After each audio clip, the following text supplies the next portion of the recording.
ẹni tó ní ìdílé ni mo mọ̀ pé iṣẹ́.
ọmọ Ìbàràpá lápapọ̀ ẹ̀jẹ̀ adúpẹ́ lọ́wọ́ àkí ọmọ Yorùbá lápapọ̀ tìlé tó kó ẹ̀mí àbọ̀ ẹ̀bá nǹkan Adéyẹmọ Chief Sunday Adéyẹmọ Ìgbòho orúkọ ńlá tí ń jámọ̀ láyà bí àrá orúkọ tó ń dẹrù bo lórúkọ gan ọmọ Yorùbá ẹ má sùn o torí pé bùrà a kò lè fojú kégbodò láyé títa ríro lẹ̀dá ń kọlà wúrà tó máa dán alànà kọjá dandan o ọ̀wọ́n irin ní má bẹ̀rẹ̀ wọ̀nà ẹ̀dá kan ò lè ṣì wá lọ́nà mọ́ ẹjẹ́ àfìmọ̀ṣọ̀ kan ká lè débi re ẹjẹ́ àjọ gbárùkù ti Sunday Ìgbòho ṣá ọmọ Ìgbòho mọ̀rẹ́ nílùú Alágbàdo Òde ọmọ atapẹ̀tẹ̀ wọnú omi ọmọ gèdèlè wodò sànyà ìsànyà ò rẹ́ràn bàbá yín láàrin ìdí omi kò sì náà ń kán sí yín lẹ́nu ọmọ òkúta mẹ́ta òkè Ìgbòho ìkan ń ṣe yín ní dábọ̀dàbọ̀ ìkan ní mọ́ rọra ìkan tó kù nígbà tí wọ́n ò mọ̀ Ìgbòho mọ̀rẹ́ kí ló dé Ìgbòho mọ̀rẹ́ sí ọmọ òpópó sanran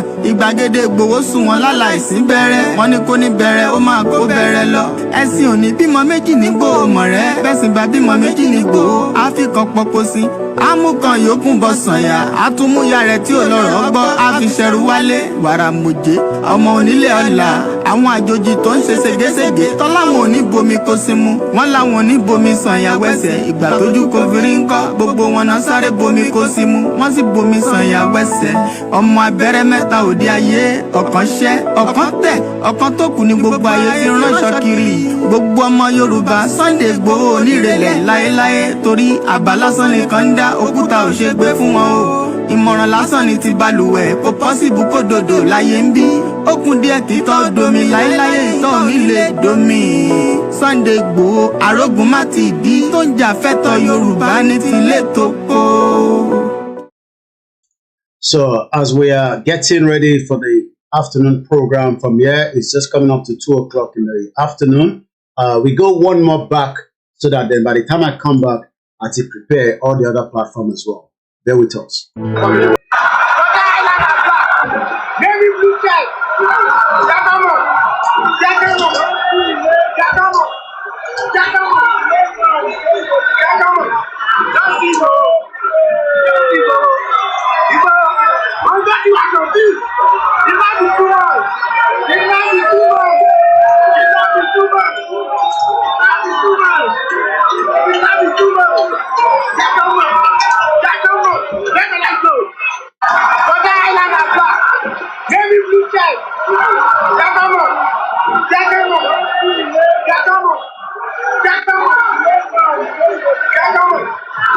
All right, we're almost there. I just need to set put 2 more things in place, and then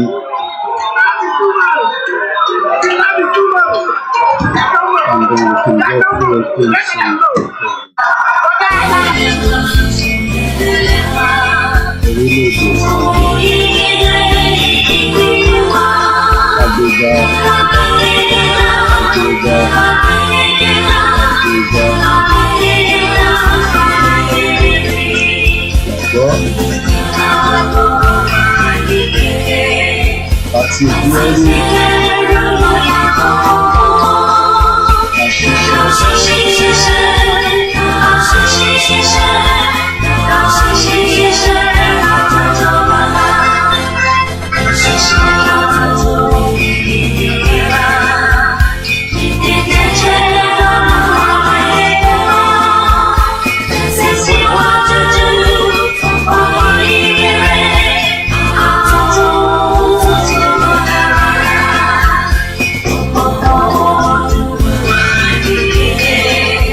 Again.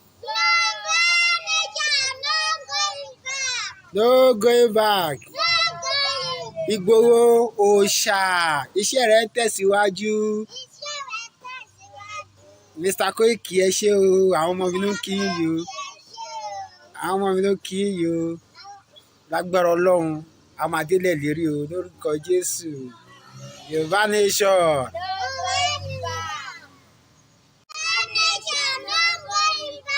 Again.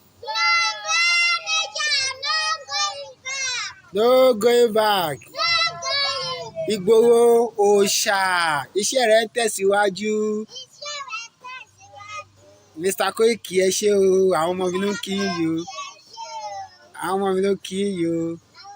Lágbára Ọlọ́run, a máa délẹ̀ lérí o lórúkọ Jésù. Yorùbá nation.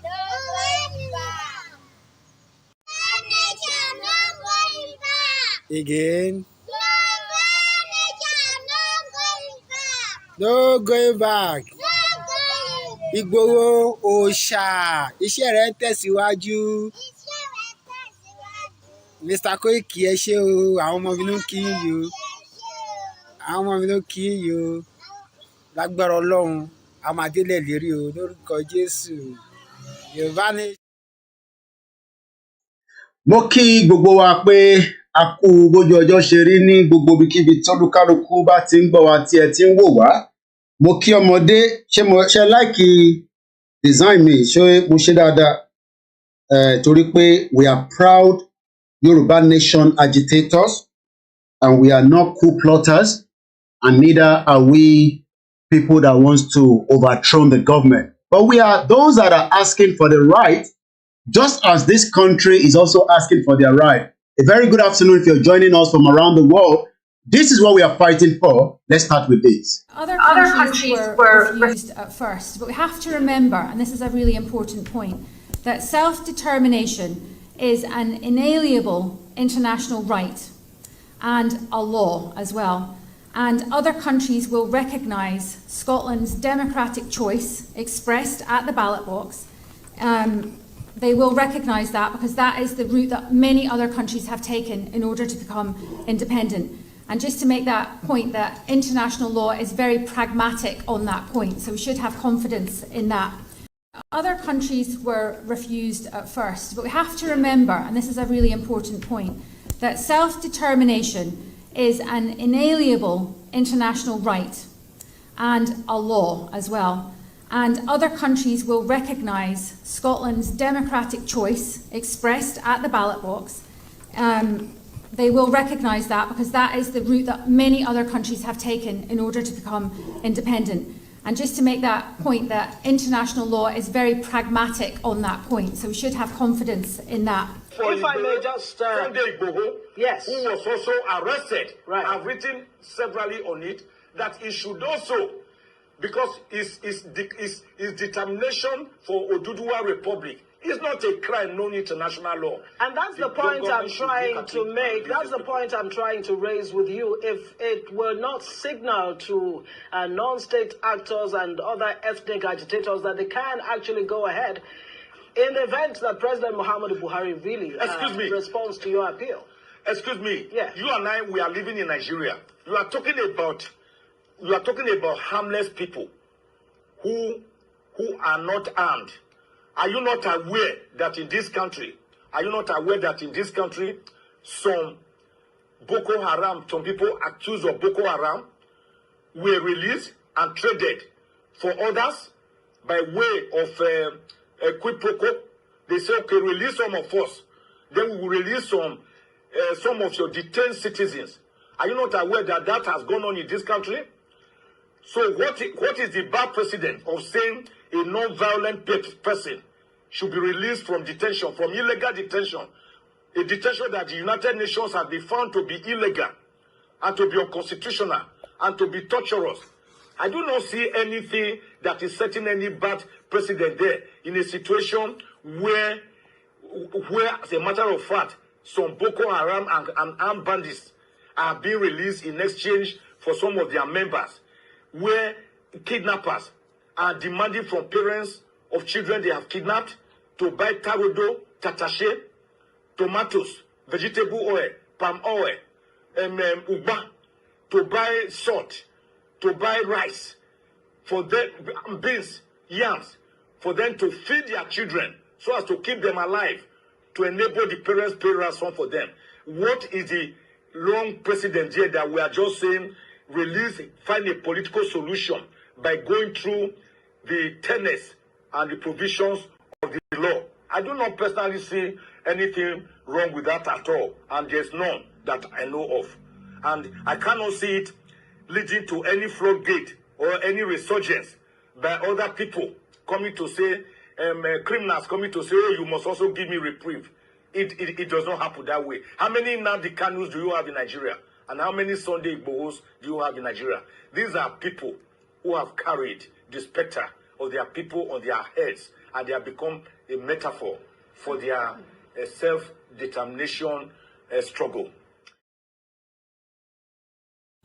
Perhaps singular among this body's achievements stands the Universal Declaration of Human Rights, which is the standard by which our forebears challenged us to measure ourselves. They made clear in 1948, human rights are the basis for all that we seek to achieve.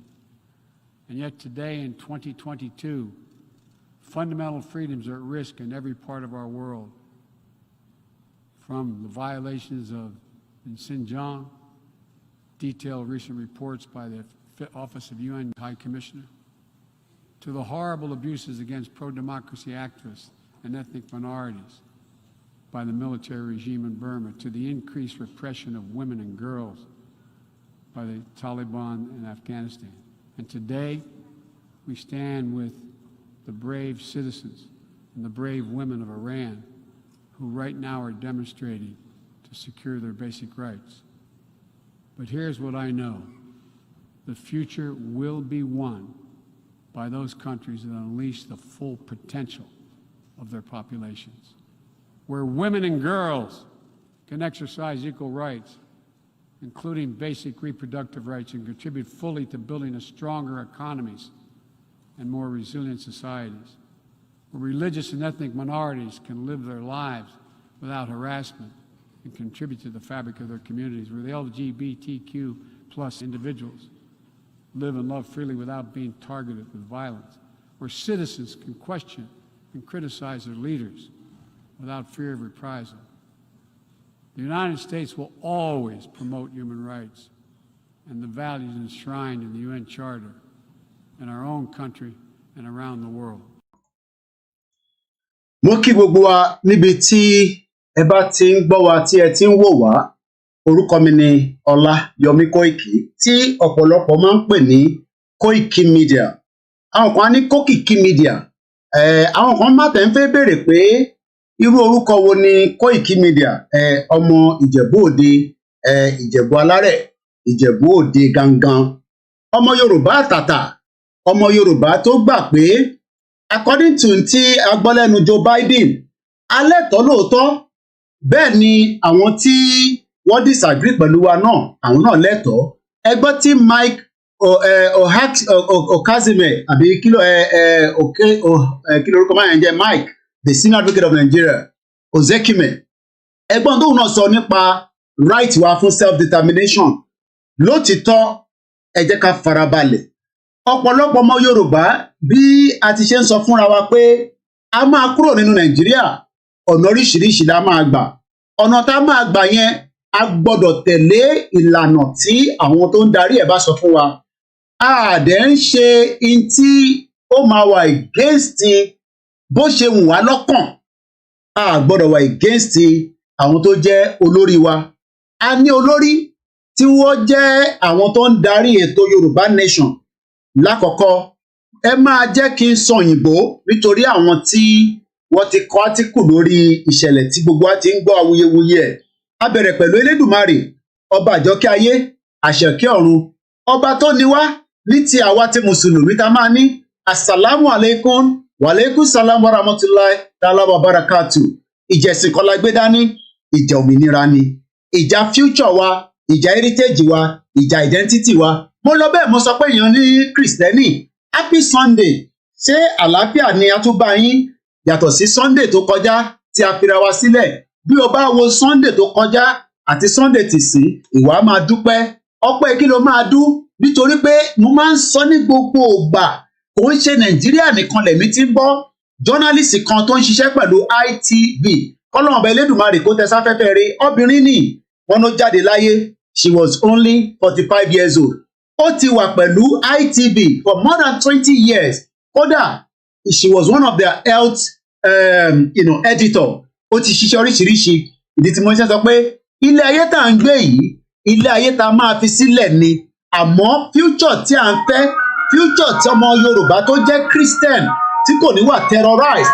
Nítorí pé in tí àgbáyé sọ fún wa lénìí ni pé àwọn Kristẹni gangan ni wọ́n ń pa jù nínú Nàìjíríà. Ara ìdí tá a ṣe ń sọ pé a fẹ́ wà nínú Nàìjíríà tí wọ́n máa pa Kristẹni. Ìjẹ̀sìn kan la gbé dání. Mo wá kí ẹ̀yin oníṣẹ̀ṣe, ẹ̀yin baba ńlá wa, ẹ̀yin tí ẹ ṣì wà àtẹ̀yin tẹ́ ti lọ, ẹ̀yin ò nílẹ̀. Gbogbo wàhálà tá kúkú ń ṣe yìí, ẹ̀yin lẹ́ nílẹ̀ yẹn. Torí pé kí ni wọ́n bí wa sórí ibẹ̀ lóòótọ́, but identity yẹn ló yàtọ̀. Ìyẹn la ṣe ń sọ fún gbogbo àwọn orí adé pé ẹ jẹ́ kájọ gbó kinní yìí, kájọ gbé yẹ̀wò, kó má di iṣu ata yánnyán.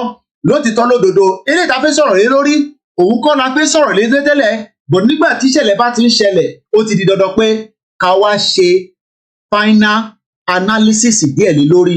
A ti máa gbọ́ awuyewuye tó ń lọ káàkiri, àmọ́ ẹ jẹ́ a kọ́kọ́ ṣe gbòsà mẹ́ta.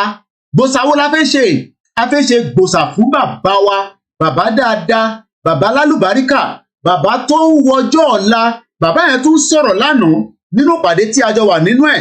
Bàbá yẹn ní Amẹ́ríkà lòun wà lóòótọ́, àmọ́ nígbà tó yá òun bẹ̀rẹ̀ sí í gba ìpè látẹnu ìyàwó bàbá wa Awólọ́wọ̀ pé ìgbà wo lẹ fẹ́ padà wá sílé? Gbogbo tí bàbá wa Awólọ́wọ̀ fẹ́ ṣe tí kò rí ṣe tán délẹ̀, ẹ̀yin náà ní kẹ́ tẹ̀síwájú díẹ̀. Bàbá bá ní ó dá òun á padà wá sílé. Kọ́lọ̀ bá wa lọ́rọ̀ ẹ̀mí bàbá wa the emeritus alana Professor Banji Akintoye. Bàbá yẹn nígbà tí bàbá yẹn ń sọ̀rọ̀, ìyàwó mi ní bàbá yìí brain ẹ̀ sharp gan bí ṣe wọnú zoom yẹn báyìí. Bàbá yẹn ní Kóìkì kò sọ̀rọ̀ pẹ̀lú ẹni tó ń datọ́ lẹ́nu, kò sọ̀rọ̀ bẹ́ni tí nǹkan kan ń dùn lẹ́gbẹ̀ẹ́. Bí bàbá yẹn bá sọ̀rọ̀, ẹ rí i pé brain ẹ̀, engine brain tó wà lórí ẹ̀, ó fẹ́ ju tàwa yìí tá à ń sọ̀rọ̀ lọ, nítorí pé is an historian. Bàbá ló jẹ́ ká mọ̀ pé ní 1533, ìyẹn 15th century, before 15th century, Ìjẹ̀bú Òde ti wà for more than 500 years. Ẹ gbọ́ mi dáadáa. Before 1533, ìyẹn a ti wà ní 21st century nísìnyí. Before 1533, níjẹ̀bú òde ti ń bẹ 500 years before that. Àwa dúpẹ́ lọ́wọ́ bàbá náà, bàbá lálùbáríkà tó wo gbogbo ẹ̀, tó wo sósì, tó wo sọ́tún, tó ní bí a bá ń bá lọ nínú Nàìjíríà yìí kò likely pé kí àṣeyọrí wà níbẹ̀. Bàbá dẹ̀ ṣe kí ni? Bàbá gbé àwọn ìgbésẹ̀ kọ̀ọ̀kan. Ìgbésẹ̀ tí bàbá gbé ọ̀pọ̀lọpọ̀ lénìí wọ́n ní bàbá yẹn ò gbé ìgbésẹ̀ yẹn tó dáadáa. Àwa ń béèrè pé àmọ́ bàbá gbé ìgbésẹ̀ tí bàbá gbé ó wà lára in tí ó ń fún wa ní confidence, ó wà lára tó ń fún wa ní ibi tí a lè sọ pé lótìtọ́ lódodo kò likely pé ìtagbédání a máa ní problem pẹ̀lú gọ́ọ̀mẹ̀ntì Nàìjíríà nítorí pé àwa tá à ń béèrè fún self-determination. There is probability pé kí gọ́ọ̀mẹ̀ntì kó máa wò ó pé ìta ń ṣe yìí ó rúdì sófin, ó ṣeé ṣe kí ìta ń ṣe yìí kó má bá ìlànà lọ. Àmọ́ bàbá dáadáa, a ní bàbá kan, ẹ bá mi kọrin yẹn ni, ẹ bá ń gbórin yẹn sókè ni. A ní bàbá kan, bàbá ara tó mọyì ọmọ, kò fi wá ṣeré, bàbá ara tó mọyì ọmọ.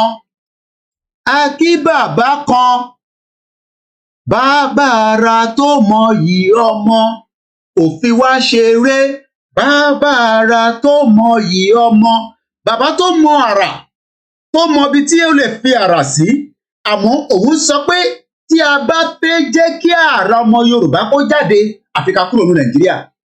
Tí a bá kúrò nínú Nàìjíríà, kò sí bí àrà tí a fẹ́ dá tó máa lè jáde, nítorí pé àrà tó ń wù wá tá a fẹ́ dá àní lè dá bó ṣe ń wù wá ìyẹn nínú Nàìjíríà.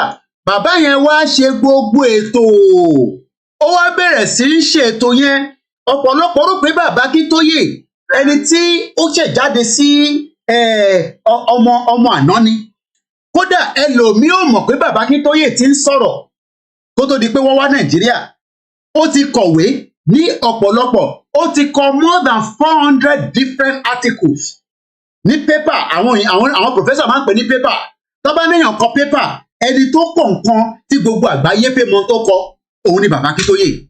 Àwa lọ bẹ́ẹ̀, a kí bàbá wa Chief Ayilóge, a kí gbogbo àwọn ọmọ ẹgbẹ́ YSDM tí a mọ̀ sí Yoruba Self-Determination Movement, a kí gbogbo àwọn tó ń bẹ lábẹ́ ìlànà ọmọ Oòduà. A lọ bẹ́ẹ̀, a kí bàbá wa ìmáàmù, chief ìmáàmù ilẹ̀ Yorùbá. Mo lọ bẹ́ẹ̀, mo wá kí gbogbo àwọn ìyá wa kọ̀ọ̀kan, gbogbo yín kọ́ la mọ orúkọ ẹ̀. Olúkálùkù wà lábẹ́ oríṣiríṣi platform tí ẹ̀ ń darí ètò, tí ẹ̀ ń bá wa mọ́nítọ̀ ẹ̀. Mo kí gbogbo àwọn Ìgbòhòdè lábẹ́ ìyá wa Janet Fashakin. Mo kí bàbá wa Ọ̀túnba Òsénì, mo kí gbogbo Yorùbá World Media. Mo lọ bẹ́ẹ̀, mo kí gbogbo àwọn ọmọ Yorùbá àti tó fẹ́ Yorùbá Nation, àti tó ń ṣe APC, àti tó ń ṣe PDP, àti tó ń ṣe AAC, àti tó ń ṣe Peter Obi. Nítorí pé ọmọ Yorùbá ní gbogbo wa, whether we like it or not, at some point àgbọ́yé tí ó ń dàbí pé ó ń contradict ara wọn ó máa yé wa. Àwọn tí wọ́n ti bá Dagboru woman náà lọ, bó pẹ́ bóyá wọ́n máa understand pé ìtànfẹ́ làwọn náà fẹ́, but kò ń ṣe ìlànà àti ọ̀nà tí ó yẹ kó gbà nìyẹn. Àwọn kan lè agree, wọ́n dẹ̀ lè disagree pẹ̀lú mi, it doesn't matter. But ìtànfẹ́ sọ lẹ́nu ni pé on behalf of the leader of the movement tí gbogbo wa gbà fún, tí a gbàgbọ́, òun ni Ìgbòho Òòṣà. Mo sọ pé bí Ìgbòho ò bá jáde, kò sí Yorùbá Nation. Bí Ìgbòho ò bá ẹ̀ tí sọ pé Yorùbá Nation ó ń lọ síwájú báyìí, tí ó sọ pé òun ò ṣe mọ́ number one, torí pé Ìgbòho látìgbà tí a ti bẹ̀rẹ̀, tí Ọlọ́run bá ń dúró ti mọ̀lẹ́bí ẹ̀, ó dúró ti ìyàwó, ó dúró ti màmá ẹ̀, ó wá bá ń dúró ti gbogbo ohun tó ní. Ìgbòho ló pè mí, CSI ló pè mí, ló fi jẹ́ kí n mọ̀ pé kutukutu gbogbo ó ti bẹ ní Ìbàdàn. Tó bá jẹ́ pé àwa la fẹ́ jáde, ẹ ti gbọ́ lẹ́nu èmi tí mo jẹ́ agbẹnusọ Ìgbòho pé ní ọ̀la o, ẹ pàdé wa ní Amuludun radio station náà, níbẹ̀ láti máa gbéra tí Amuludun dẹ̀ máa bá wa polongo ẹ̀. Àmọ́ in tí virus woman tó fẹ́ ṣe ni pé ó fẹ́ bà iṣẹ́ Ìgbòho jẹ́. Ó mọ̀ pé Ìgbòho ìlú Ìbàdàn ló gbé, ó mọ̀ pé Ìgbòho ìlú Ìbàdàn ni ó fi bùkù sí, ó dẹ̀ mọ̀ pé inú Ìbàdàn tó bá ń dárúkọ Yorùbá nation automatically ó máa drive lẹ́sẹ̀kẹsẹ̀ lọ sí gbogbo àgbáyé. Ó ṣe jẹ́ pé ìlú Ìbàdàn ni wọ́n ti fẹ́ lọ mú radio station tó fẹ́ ṣe Coup, wọn ò ṣe lọ sí Lagos State kọ́ lọ mú nítorí pé wọ́n mọ̀ the power and the importance of Ìgbòho. Má dẹ̀ fún yín ní a bit of snip of information. Èmi ò ní fi gbogbo ọ̀rọ̀ sọ̀rọ̀ tán. CSI ló pè mí pé coordinator bẹ́ẹ̀ báyìí ti ṣẹlẹ̀ nílùú Ìbàdàn, ẹ jáde síta ẹ sọ fún gbogbo ọmọ Yorùbá pé kò kì í ṣe abẹ́ àṣẹ ti Professor Adébánjí Akíntóyè. Mo kí bàbá wa Ìbàdàn ní Adams, mo kí gbogbo àwọn ọmọ ẹgbẹ́ OPC, mo kí yín dáadáa, mo kí YOB, mo kí gbogbo ìlànà tó ń bẹ tó dúró dáadáa torí pé ìlànà ti pín nígbà tí ìyá Dagboru dé. Mo kí ti Amẹ́ríkà, mo kí ti Canada, mo kí ti Nàìjíríà tó ń ṣe abẹ́ ẹ̀ṣẹ̀ lábẹ́ bàbá wa alànà. A lọ bẹ́ẹ̀, mo kí gbogbo ẹgbẹ́ kọ̀ọ̀kan àti tá lè dárúkọ àti tá lè dárúkọ. Nígbà tí CSI pè mí, ó ní kí n jáde kí n sọ fún gbogbo ọmọ Yorùbá pé òun Ìgbòho òòṣà bóun bá fẹ́ jáde òun ò ní ṣe ní abẹ́ darkness of Nigeria. Ẹ gbọ́ mi dáadáa, Ìgbòho ní bóun bá fẹ́ jáde òun ò ní jáde ní darkness. Ẹ mọ̀ tó ń pè ní darkness because gbogbo activist tó lọ ṣe yìí ẹni tó ń ṣe Coup ló ń ṣe bẹ́ẹ̀. Ìgbòho nítorí ta gbé dání tí àgbáyé mọ̀ ni. Ó ní gbogbo ìgbà tá jáde fún rally kò ń ṣe òru la fi ń jáde lọ fún rally, ọ̀sán gan là ń jáde. Kí ló dé tí Dúpẹ́ Onítìrí ìyẹn virulent virus woman, the scammer, the 419, kí ló dé tó jẹ́ pé Ìbàdàn ni ó lọ fi Coup tó fẹ́ fi gba government? Kí ló jẹ́ pé Ìbàdàn? Nítorí pé ó mọ̀ pé ìlú Ìbàdàn ni Ìgbòho ti operate gẹ́gẹ́ bí ibi tí Ìgbòho ń gbé. I was in there for 6 months. 6 months ni mo fi wà pẹ̀lú chief. So wọ́n dẹ̀ mọ power of chief, but màá wá sàn kankan fún yín. Nígbà tí wọ́n dé Amúlùdùn, kábíyèsí Elédùmarè, ẹ jẹ́ a gbé títóbi fún Ọlọ́run Ọba, ẹ jẹ́ a ṣe Allahu Akbar, ẹ jẹ́ a gbé títóbi fún Ọlọ́run Ọba ní tàwọn oníṣẹ̀ṣe, ẹ jẹ́ a gbé títóbi fún Ọlọ́run Ọba ní tẹ̀yin Kìrìsìtẹ́nì. Nítorí pé nígbà tí wọ́n débẹ̀, ọmọkùnrin nínú àwọn Amúlùdùn yẹn ó ní kò kí ń ṣe àwọn tìgbòho lélẹ̀. Kábíyèsí Elédùmarè Ọlọ́run kò ní Ìgbòho pé, kò mọ nọ́mbà Ìgbòho, kò mọ tó ń pè ní pé ó ní tẹlifóònù nọ́mbà Ìgbòho pé pé confam it. But nígbà tó rí wọn, ó sọ fún àwọn tí wọ́n jọ wà níbẹ̀ pé àwọn eléyìí kì í ṣe ọmọ Ìgbòho.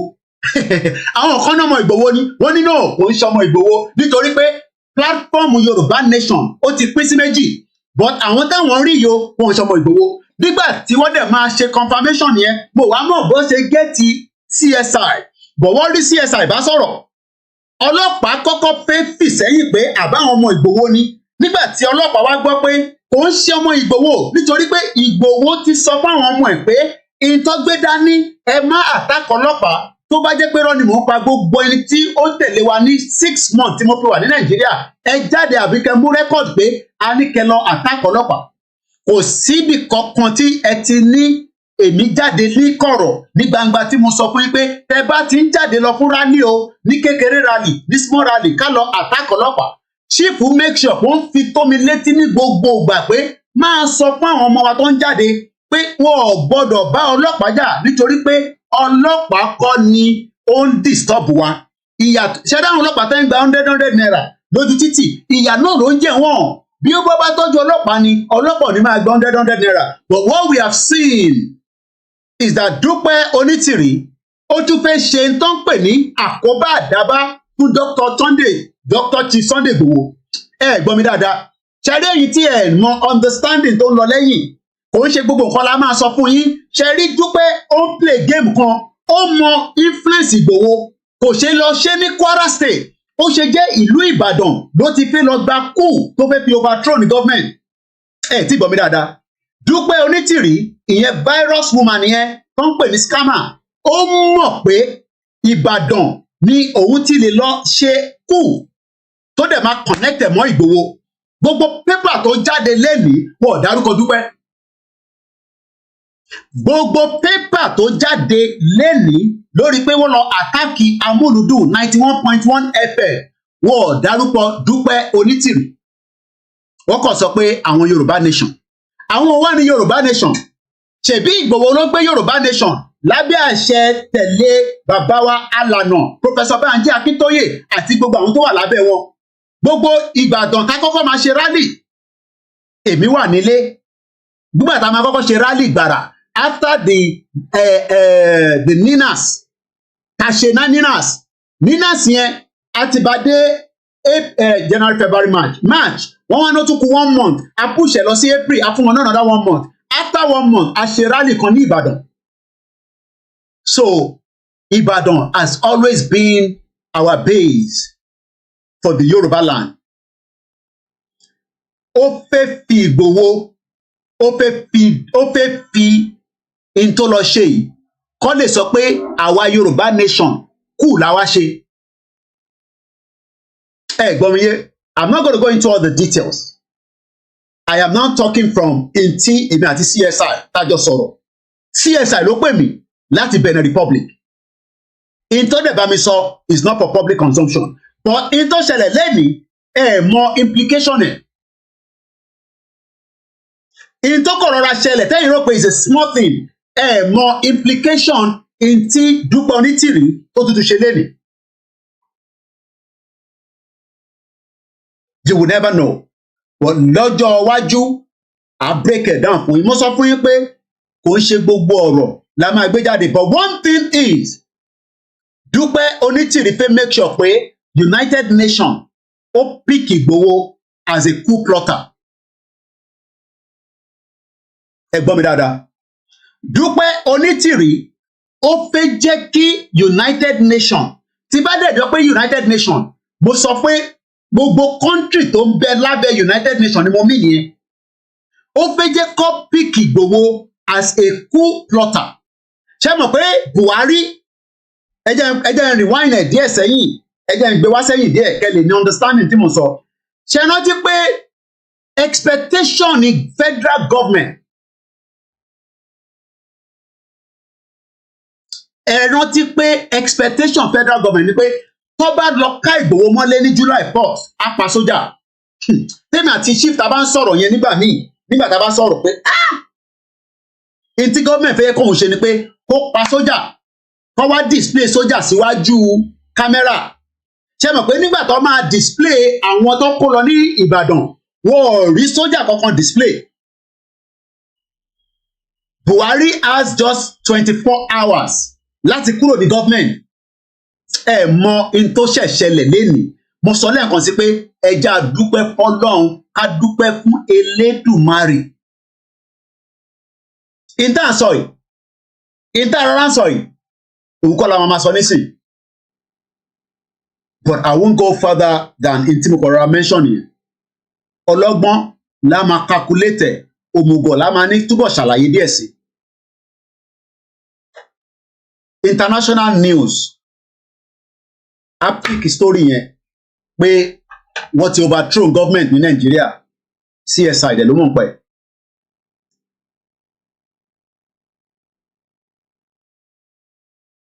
Ẹ gbọ́ mi lẹ́ẹ̀kan sí. News tó bá jáde ní globally pé kò ń ṣe Yorùbá nation ló fẹ́ point gangan sí. CSI gangan ló need.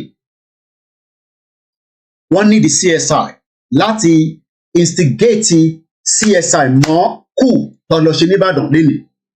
Ó lè dàbí nǹkan kékeré lójú ẹ̀yin but àwọn tó ń play script yẹn Buhari ní 24 hours tó fẹ́ fi kúrò nínú government. 24 hours gbogbo pé Buhari máa kúrò tó bá máa fi di ìwòyí ọ̀la Tinubu máa ti di president. Tó bá máa fi di ìwòyí ọ̀la Tinubu máa ti di president. But kí ni agenda wọn lórí pé àwa gbé òtítọ́ dání? A sọ pé a fẹ́ kúrò according to the same international law. Dupe ti ń plan oríṣiríṣi nǹkan. Ọ̀tọ̀ ni ó plan pé kí Ìgbòho máa bọ̀ ní Badagry kó wá declare Ìgbòho ní no òun wá. Ó rí pé gbogbo ọ̀nà tóun ń gbà tóun ń gbé lọ báyìí pé kò lọ bó ṣe fẹ́ kó lọ. Ó rí pé òun ti try. Màá wá sàn kankan fún yín lénìí. Mo ní Dupe tẹ̀ ń rí yẹn màá fi èní màá fi sọ tó gbà lọ́wọ́ mi fún yín. ẹ farabalẹ̀ kẹ́ jókòó. Mo ní Dúpẹ́ Onítìrí tẹ̀yìn rí yẹn àkóbá àdábá Ọlọ́run má jàre. Mo sọ fún gbogbo ọmọ Yorùbá pé Dúpẹ́ gba nǹkan kan lọ́wọ́ mi tí mo dúpẹ́ fún Elédùmarè nítorí pé in tó gbà yẹn kò rí nǹkan kan tó máa fi ṣe mọ́. Tó bá gbìyànjú ẹ̀ láti lo in tó gbà lọ́wọ́ yẹn tó bá lò ó á bá lọ. Mo ní precisely last year just 2 months kó tó di pé declaration máa wáyé, Dúpẹ́ send message sí mi ó ní òun need the full details mi pẹ̀lú signature. Ẹ gbọ́ mi dáadáa. Dúpẹ́ Onítìrí send message sí mi pé kí n send the full details mi pẹ̀lú signature mi. Wàláì tàláì símọ́bìláì làzíláhùwà mo ò béèrè lọ́wọ́ ẹ̀ pé kí ló fẹ́ fi ṣe. Gbogbo ọkàn mi ni pé ìrìn àjò tá ń gbé dání tá ń rìn ìkan náà ni gbogbo wa jọ ń rìn. Mo dẹ̀ lọ sínú mo send ẹ̀ ní straight away ó tún request fún again. Mo dẹ̀ gbé email mo dẹ̀ type gbogbo information mi mo dẹ̀ send ẹ̀ sí Dúpẹ́ Onítìrí pẹ̀lú signature mi. Ṣé ẹ mọ̀ pé bí ṣe ń sọ̀rọ̀ títí dé ní in tí Dúpẹ́ fi details yẹn ṣe mo ò tí mọ̀. Ibi tó gbé lọ ṣé ẹ mọ̀ pé èyí tó gbà lọ́wọ́ ẹ̀yin orúkọ nìkan ló gbà ó gba full information tèmi tí mo dẹ̀ signature ẹ̀. Ṣé ẹ mọ̀ pé ó lè fi yẹn fi ṣe àkóbá àdábá fún mi pẹ̀lú movement agbédání. Àdé bá ń dúpẹ́ lọ́wọ́ ìyá tó bí mi. Ẹ bá ń dúpẹ́ lọ́wọ́ àwọn ìyàwó tí mo gbé dání sílé. Ẹ bá ń dúpẹ́ lọ́wọ́ orí bàbá tí ó bí mi tí kò fi mí sílẹ̀. She could have brought out a document tó dẹ̀ sọ pé Koiki ló sign it, which I will not be able to defend. Mo sọ fún ìyàwó mi báyìí ó ní kí ló dé tí mo ò tètè sọ fóun. Mo ní gbà tí mo fi pé gbogbo wa ìkọ́ bàbá Akíntóyè látijọ́ ta ti ń ṣe Yorùbá nation látijọ́ tí mo ti gbé Yorùbá nation dání bàbá Akíntóyè ẹ bá béèrè pé kí send the signature mi rí sóhun. I sent a full details of myself tí mo dẹ̀ sign ẹ̀ mo dẹ̀ béèrè pé kí ló fẹ́ fi ṣe. Mo send ẹ̀ sí Dúpẹ́ Onítìrí. Ìwọ máa rò pé nǹkan kékeré ni tó bá gbé orúkọ mi pẹ̀lú signature yẹn tó bá là mọ́ any document authentic ni pé Koiki accept ó agree pẹ̀lú nǹkan tóun ṣe. After tí mo ti send ẹ̀ ni mo ṣe sọ fún ìyá tó bí mi lọ́mọ. After tí mo ti send ẹ̀ ni mo ṣe sọ fún ìyàwó tí mo gbé sílé. Wọ́n wá ń bi mí pé kí ló dé tí mo ṣe send ẹ̀ sí. Mo ní Yorùbá nation ni gbogbo àjọ gbé dání. Yorùbá nation kan náà ni gbogbo àjọ gbé dání ni mo ṣe send ẹ̀ sí. But I did not ask kí ló fẹ́ fi ṣe. Bí ṣe ń bá yín sọ̀rọ̀ lénìí tó bá yẹ pé mò ń parọ́ mọ́ evidence wà ẹ mọ̀ pé mò ní sọ̀rọ̀ kí má ní evidence. Koiki lẹ́yìn bá deal. Mo sọ fún yín pé èmi ni last man standing Yorùbá nation. Mo sọ fún yín pé èmi ni last man standing yín nítorí pé in tó lè fi mú àkóbá àdábá yẹn tí kò fi work kò lè work lórí Ìgbòho náà bẹ́ẹ̀ ni kò ní work lórí bàbá Akíntóyè. Dúpẹ́ mo sọ fún ẹ pé màá bà tiẹ̀ jẹ́ pẹ̀lú mídíà. Sórí gbogbo translation tí mò ń ṣe tí mò ń post tí mò ń ṣe mò ń send the message padà ságbáyé ni pé o ò lè fi àwa sí orí ìrìn débi pé tí bá fẹ́ travel wá lọ dẹ́mi dúró pé èmi ti sign signature pẹ̀lú wọn ìtajọpọ̀ yìí á pàdé lẹ̀ kábíyèsí Elédùmarè. Mo ní Dúpẹ́ èmi ni máa pa ẹ́ lórí mídíà officially ó máa sá òní jókòó. Ó gba details mi pẹ̀lú signature tí mo mọ ibi tó gbé lọ títí di wákàtí ó mọ̀ pé ó sọ fún mi pé ibi báyìí ló gbé lọ but ibi tó gbé lọ information yẹn padà dé dọ̀ mi ẹ bá ń dúpẹ́ fọ́lọ́run sẹ́ẹ̀. Nígbà tó gba details yẹn ìgbà tó gbà it's about 2 months before declaration. Ẹ̀yin ọmọ Yorùbá ẹ farabalẹ̀ ìṣẹ̀lẹ̀ tó tún ṣẹlẹ̀ ní Ìbàdàn lẹ́ni ẹ̀yin ò mọ in tó fẹ́ fi fà lórí ẹni tá à ń gbé dání. Nígbà tí mo send details yẹn sí, èmi ò tẹ́ ẹ̀ fọkàn lọ síbẹ̀ mọ́. Èmi ti mọ́ mi kúrò pé ẹ mọ̀ just normal thing tájọ́ ń ṣe ni pé Yorùbá nation ni gbogbo àgbé dání. Lẹ́ẹ̀kan sí, mo fi gbogbo details tèmi, mo wá signature ẹ̀, mo send ẹ̀ sí Dupe Onitiri through email. Email ò kí ń parọ́. Email ò ń ṣe tí máa ṣe lọ confirm tí máa Coup. WhatsApp message ò kí ń parọ́. Gbogbo ẹ̀ wà lọ́wọ́ mi.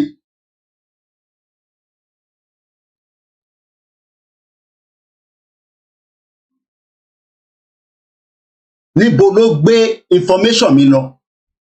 Àwọn wo ló lọ hand ẹ̀ fún? Kí ló fẹ́ fi ṣe? Mo wá ń béèrè lẹ́ni pé ṣé bí Dupe Onitiri ṣe gba details mi pẹ̀lú signature? Ṣé bẹ́ẹ̀ náà ló ṣe gbà lọ́wọ́ Ìjìnlẹ̀ Marcus? Ṣé bẹ́ẹ̀ náà ló ṣe gbà lọ́wọ́ Wálé Àlí? Ṣé bẹ́ẹ̀ ló ṣe gbà lọ́wọ́ ṣó ẹ kó rí bẹ́ẹ̀? Ṣé bẹ́ẹ̀ náà ló ṣe gbà lọ́wọ́ Jimmy Boy l'Amẹ́ríkà? Ṣé bẹ́ẹ̀ náà ló ṣe gbà lọ́wọ́ àwọn tó kù? Àbí èmi nìkan ni ó gbà lọ́wọ́ ẹ̀ bẹ́ẹ̀?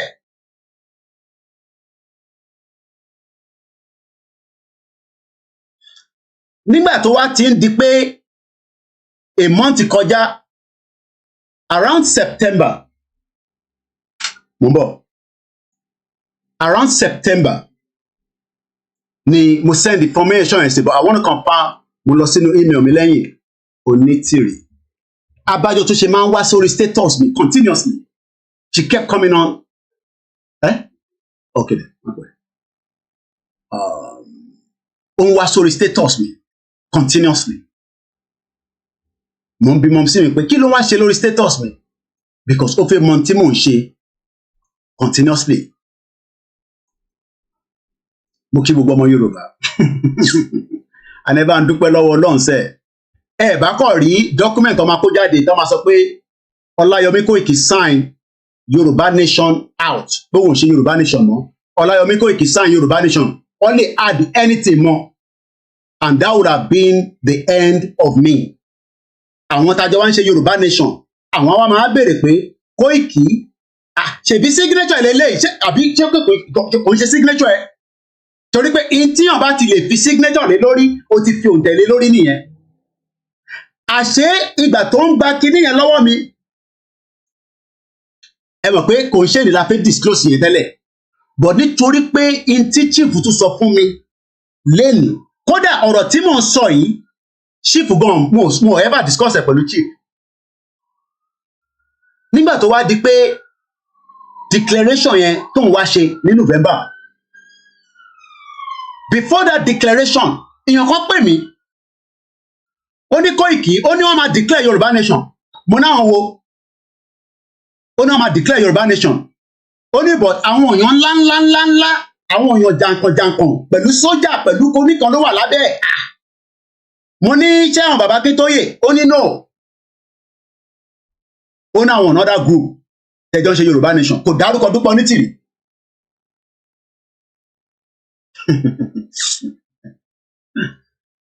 Kábíyèsí Elédùmarè, ó dúpẹ́ lọ́wọ́ orí mi. Màá máa dẹni tí mo ní lè jáde mọ́ fún Yorùbá nation. Nígbà tó bá ti sọ pé mo ti sign pé mo ṣe Yorùbá nation mọ́, àbí kọ́ ti gbé nǹkan kan lé lórí. But in tó fẹ́ lò ó fún gangan, màá sọ fún yín. Information yẹn padà dọ́dọ̀ mi. Information yẹn ó padà dé ọwọ́ mi. Ẹni tó sọ information yẹn ó ti jábọ́ lé mi lọ́wọ́ tán. Kó tó mọ̀ pé mo tẹ̀ wà wẹ́ẹ̀ rárá in tó fẹ́ fi details mi ṣe. Mo wà wẹ́ẹ̀ at all pé in tó fẹ́ fi Ọláyọmí Kóìkì pẹ̀lú signature ẹ̀ in tó fẹ́ fi ṣe, èmi wà wẹ́ẹ̀.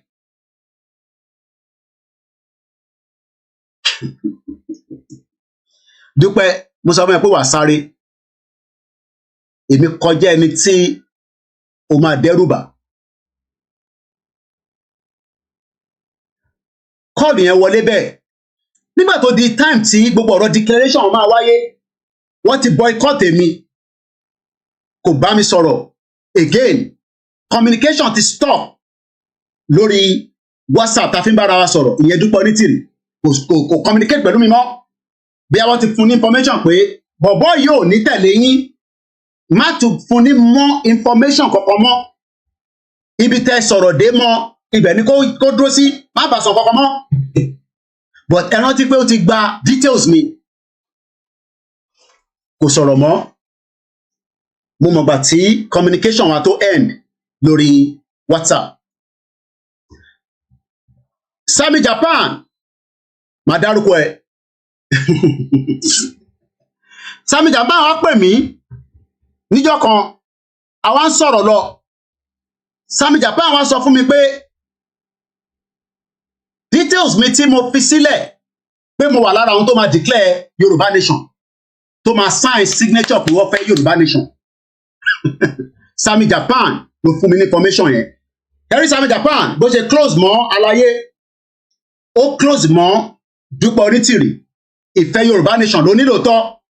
Ó lè má ní understanding ibi tí Dupe ń gbé wọn lọ. I'm not gonna blame him for that. But Sami Japan ló fún mi ní information. Ó wá rí pé mo wà where kò wá mẹ́nu mọ́, kò sọ̀rọ̀ mọ́ lórí kinní yẹn. Ó dákẹ́. Èmi tí mo dẹ̀ jẹ́ ọmọ tó ní làákàyè, ìwọ tó fẹ́ fún mi ní tó ń sọ̀rọ̀ lọ, tó wá rí tí mo wá bèèrè pé in tí mo send sí Dupe fẹ́ fi ṣe kí ni? Sami Japan mẹ́nu kúrò níbẹ̀, kò sọ̀rọ̀ lọ mọ́. But ó ti sọ̀rọ̀ yẹn jábọ́ lé mi lọ́wọ́ tán kó tó di pé ó gbẹnu kúrò nínú ẹ̀. Èmi náà rẹ̀ bímọ, mo wá ń wò wọ́n, àjọ wa ń wòra wa. Nígbà tí Dupe declare ní November yẹn, declaration yẹn ti di rush mọ́ wọn lọ́wọ́. Mo rò pé gbà yẹn gangan lọ ní intention láti declare. Wọ́n ti ń prepare declaration yẹn from behind the scene. But for the fact that pé wọ́n realize pé àwa tí a dúró ti Ìgbòho à ní lọ pẹ̀lú wọn. Ó ti realize pé Koiki tí gbogbo èèyàn bá lọ pẹ̀lú òun, Koiki ò ní lọ nítorí pé ibi tí Ìgbòho bá ń lọ ni Koiki lọ.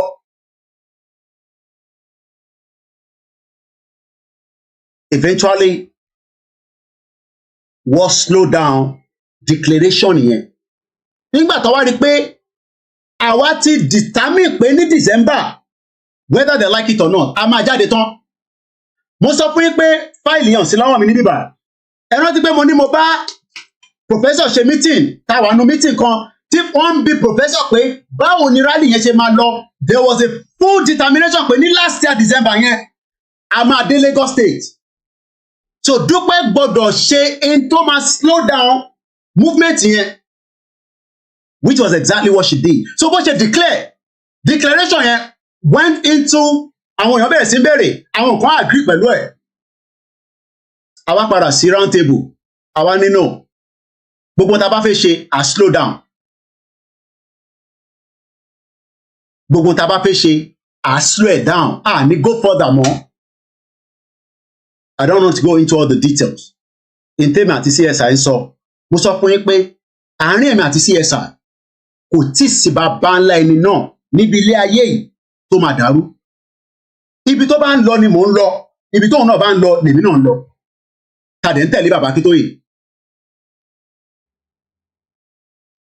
Dupe collected a full information of me tí mo dẹ̀ signature ẹ̀, mo dẹ̀ send ẹ̀ sí. So ìwọ tó ń wo Yorùbá nation tó ń sọ fún wa pé àmọ́ tá à ń ṣe.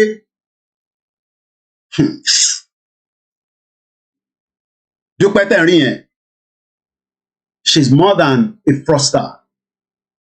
Ó ju scammer lọ. Mo fẹ́ kó jáde lálẹ́ yìí nígbàkigbà tó bá máa jáde lọ́dọ̀ Ìjìnlẹ̀ tó o bá confirm pé òun gba information lọ́wọ́ mi tó o bá ti ṣe program yẹn. Ẹ̀wọ̀n kọ́ mo ní mo dúró mo fún ní time kó fi jáde. Ṣé ni pé gbogbo ìgbà tí mò ń sọ̀rọ̀ Dupe ò sọ̀rọ̀ kò jáde. Ṣé mọ̀ pé kò reference mi ní gbogbo program tó lọ ń ṣe lọ́dọ̀ Ìjìnlẹ̀ lọ́dọ̀ gbogbo àwọn nonsense media tọ́jọ́ ń sọ̀rọ̀. Ṣé ni pé kò reference sí èmi Ọláyọmí Koiki nítorí pé ó mọ̀ pé lóòtítọ́ ni mo fún òun ní information yẹn. Tí màá máa parọ́ mọ́ ni information yẹn wà lọ́wọ́ ẹ̀, ẹ wá bá ń béèrè lọ́wọ́ ẹ̀ pé kí ló fẹ́ fi ṣe gangan? Ṣé n tí Sami Japan tó sọ yẹn gangan ló fẹ́ fi ṣe ni àbí kíní? Yèyé Dára sọ ó fẹ́ kí announce tó gbà lọ́wọ́ mi ní ìjọ tí mo lọ sọ́dọ̀ Yèyé Dára. Mo ní náà, mo ní orí platform ni màá ti sọ. But tí bá sọ, anybody wá lè gbé nígbà yẹn torí pé àsìkò tí tó láti sọ̀rọ̀ yẹn. Mo tún bi Dúpẹ́ lẹ́ẹ̀kan sí kí ló fẹ́ fi details Ọláyọmí Kóìkì tí mo dẹ̀ pen ẹ̀ pẹ̀lú signature mi nítorí ìtìyàn bá ti sọ pé ó fi signature sí ìwọ ló ṣe pé ìwọ ló fẹ́ bẹ́ẹ̀.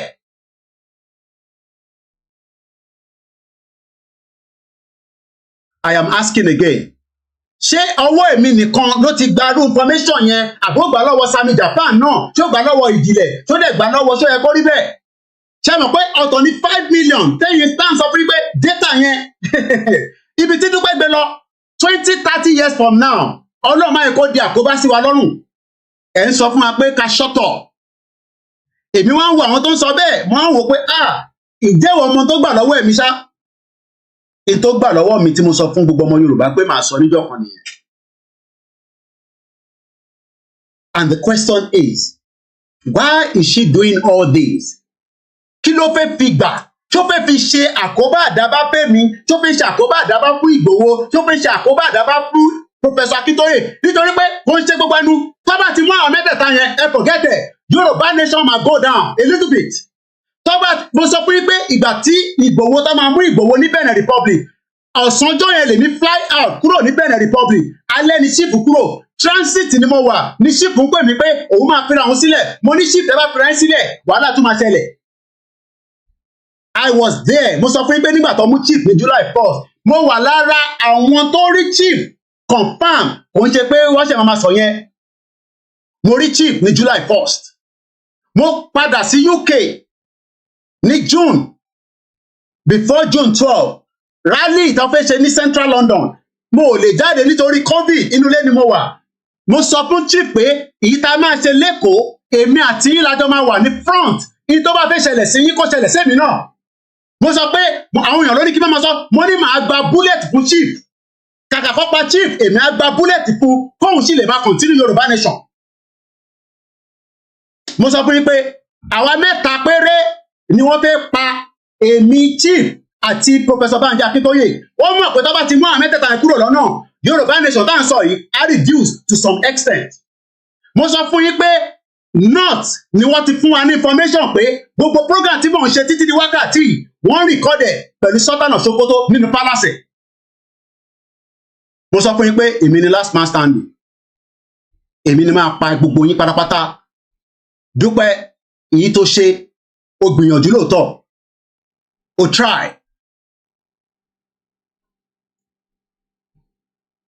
try gan but one thing is ó fail because you rò pé you can destroy this movement. Movement yìí ti kọjá into le destroy. Movement yìí ó ti kọjá into le destroy.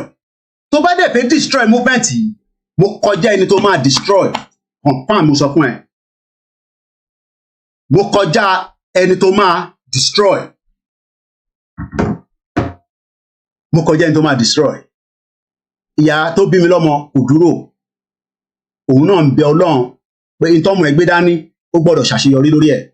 Mo release image picture mọ̀mísí mi kan ní àárọ̀ yìí tí mo tẹ́ mọ̀ pa ṣe tí máa tó wá gbélé dání at 67 years old ni mọ̀mísí mi padà sí university in tí family tèmi fẹ́ fúnra wọn là ń fẹ́ fún ọmọ Yorùbá.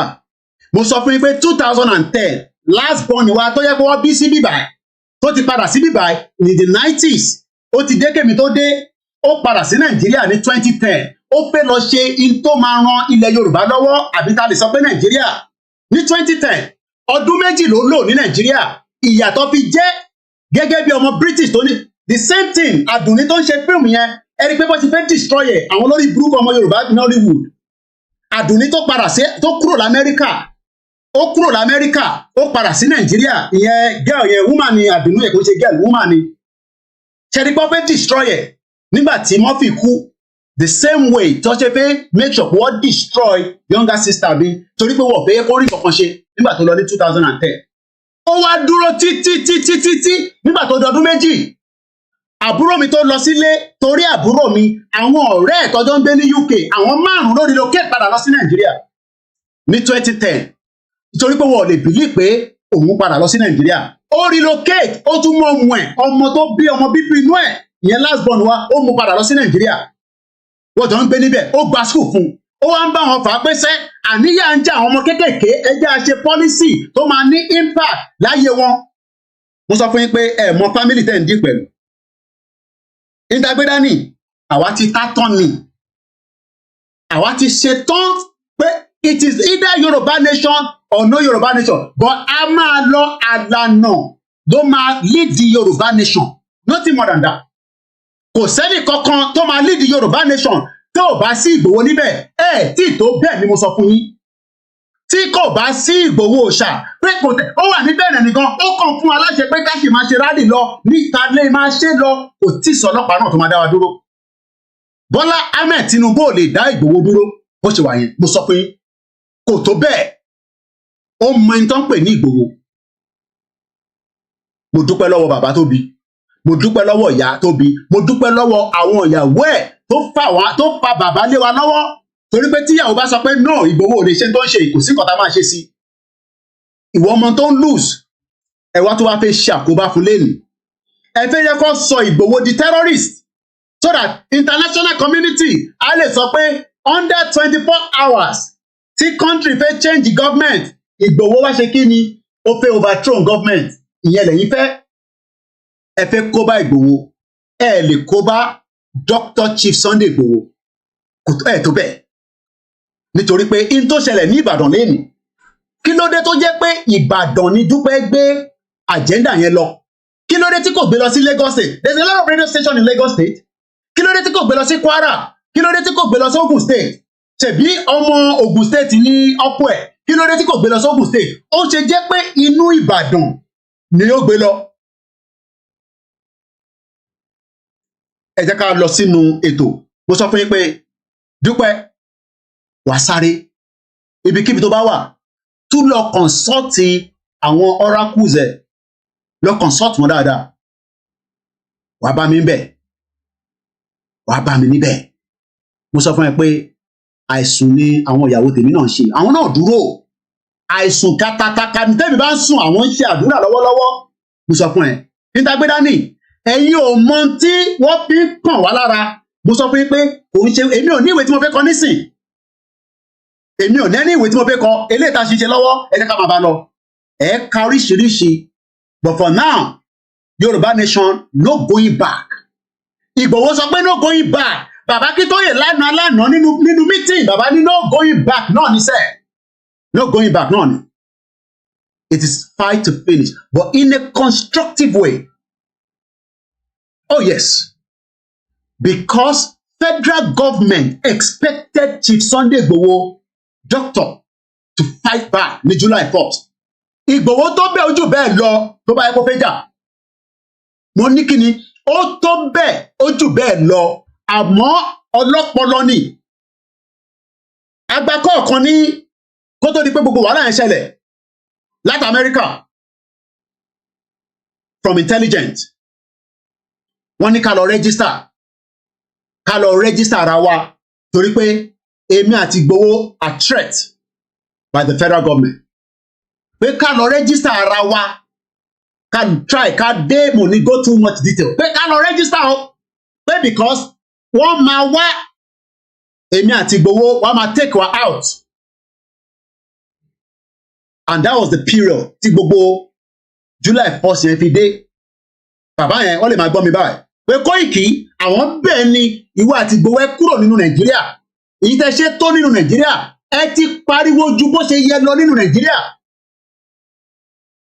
ariwo tẹ́ ń pa yẹn ó affect a lot of things ẹ kúrò nínú Nàìjíríà Igboho nínú kúrò ní tó bá máa ṣẹlẹ̀ ní kó ṣẹlẹ̀ mo ní bàá mi ẹ yẹ kí èmi sáré lọ kí n lọ wà àwọn ọmọ yín mo wá ní gbogbo tí mo lò ní London kò tó 10 days I flew back again to Nigeria. I wan prepare. Chief wa make gbogbo arrangement. Bó ṣe máa wá gbé mi nílé láti máa bọ̀ n'Íbàdàn. Mo sọ fún yín pé tó bá jẹ́ pé wọ́n bá mi ní tó bá jẹ́ pé event tí wọ́n wá sílé Ìgbòho yẹn tó bá jẹ́ pé ìjọ Friday ni wọ́n wá kò ní wá jẹ́ mi nìkan ẹni tó tún tẹ̀lé mi gẹ́gẹ́ bí àbúrò á wà nulẹ̀ mo dẹ̀ mọ tí yẹn máa bá wọn fà wáyé àpá gbogbo wa sínú ilé yẹn ni but intan sọ ìkọlà máa sọ lẹ́ẹ̀ni torí pé á dìjà rẹpẹtẹ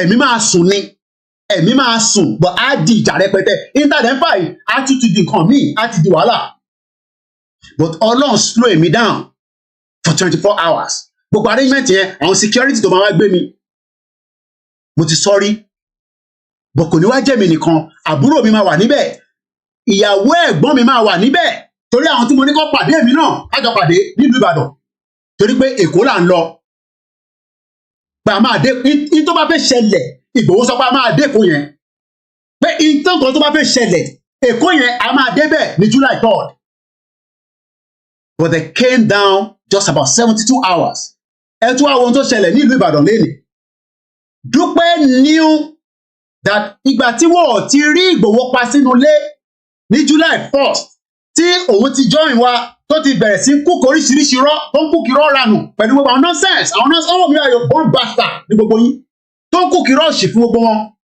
wọ́n mọ̀ definitely pé tí kò bá sí Ìgbòho tí kò dẹ̀ sí Kóìkì in táwọn fẹ́ ṣe yẹn wọ́n á máa ní problem wọ́n ti sa oríṣiríṣi wọ́n ti gbìyànjú wọ́n rí pé gbogbo ọ̀ràn wá gbogbo bá ṣe ń sà oh yes yìí tẹ́ ṣe díẹ̀ Ọlọ́run fi àpẹẹrẹ wọn ẹ̀hàn kọ́ Ọlọ́run ní ṣe nǹkan kó má fi àpẹẹrẹ wọn bọ̀ Ọlọ́run ní pé èmi kọjá ẹni tẹ́ máa mú mo sọ fún pé àfi tó bá yẹ pé nǹkan míì ni mò ń ṣe lẹ́yìn mo kọjá ẹni tẹ́ máa mú òun ṣe tẹ́tẹnu gbogbo bí tẹ́ try sí gbogbo ẹ̀ pátápátá iṣẹ́ yẹn wọ́n sọ fún wa ó ń débí báyìí ó ń dé orí desk mi lójoojúmọ́ but one thing is you will all continue to try ẹ máa gbìyànjú but kò ní débí báyìí tó bá ṣe ń bọ̀ ìta nínú ilé mi ló máa end up sí because inú kan ọkọ̀ kan ni mo fi gbé ìrìn àjò yìí dání ṣé mo sacrifice anything no I've not sacrificed anything but I am just doing the little mo dẹ̀ sọ fún yín pé mi kàn ní the best nínú Yorùbá nation mo máa ń reference kankan bàbá àròpọ̀ rẹ̀ ń bi mí ní last year pé ṣé mo sọ pé ìrìn àjò yìí ṣáà pé bí ṣe máa ń pariwo yìí pé ṣé mo sọ pé kí ni mo ṣé mo ẹ bèrè lọ bàbá àròpọ̀ rẹ̀ torí pé mo mọ ibi tí ìrìn àjò yẹn fẹ́ lọ bàbá àròpọ̀ rẹ̀ ẹ bèrè lọ́wọ́ wọn dáadáa a máa ń fà gan nínú media group pé kí ni mo confirm pé ṣé mo confirm kí ni tí mo sọ ẹ̀ mo ní kó má worry because mo mọ ibi tí ìrìn àjò yẹn fẹ́ lọ ní last year mo mọ ibi tá a fẹ́ gbé lọ ní last year but Dúpẹ́ dé ó slow gbogbo ẹ̀ down ó tún wá lọ sí ìlú Ìbàdàn lénìí ẹ jẹ́ ká padà sínú program tèmi ó wá lọ sí ìlú Ìbàdàn ó ṣe lọ sí Ògùn state ó ṣe lọ sí another state why Ìbàdàn kí ló wà ní ìlú Ìbàdàn àwọn wo ni wọ́n rún ẹ pé àṣírí tí ẹ rò pé bí àṣírí Ìgbòho wà nínú Ìbàdàn so tẹ́ bá ti lọ sí ìlú Ìbàdàn wàá lè tètè rọ́ọ̀pù Dr. Chief Sunday Ìgbòho àti bàbá Akíntóyè but ẹ ti wá ṣí ẹ ti ṣì gbé ẹ ti ṣe kí ni mo sọ ẹ ti go wrong nítorí pé ẹ ti gbàgbé pé whatever you are thinking of the gods of the Yoruba land are thinking millions of times ahead of you all bó ti ṣe gba details tèmi with the hope pé details tó gbà yẹn wàá lò for whatever reason tí àìtí lè sọ pé nǹkan báyìí pàtó gan ló fi ṣe all I know is that you took those details and you took them for something whatever you took them for whatever tó gbà lọ́wọ́ mi yẹn ó mọ tó fi ṣe ó mọ bí tó tì sí ó mọ àwọn tó ti fún whatever intelligent tó gbà fún ní gbogbo àgbáyé mo sọ fún ẹ pé kò sí nǹkan tó lè fi mí ṣe because we are on the right path òtítọ́ ta dẹ̀ gbé dání kò sí bó ṣe lè bàjẹ́ continue to try but one thing is you are failed from the day one because you are the real evil that came into this movement and then you destroyed it. Mo kí gbogbo alẹ́ nǹkan sí mo ń bọ̀ ẹ fún mi ní few minutes let's go on this Just a short interlude, and then we come back. IGBOHO Sha, Ìmọ́lẹ̀ Yorùbá.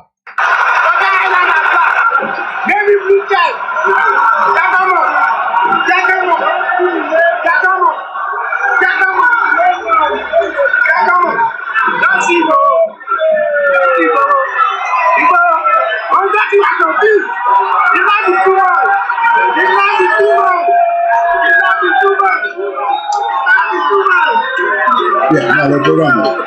Check it, oh yeah.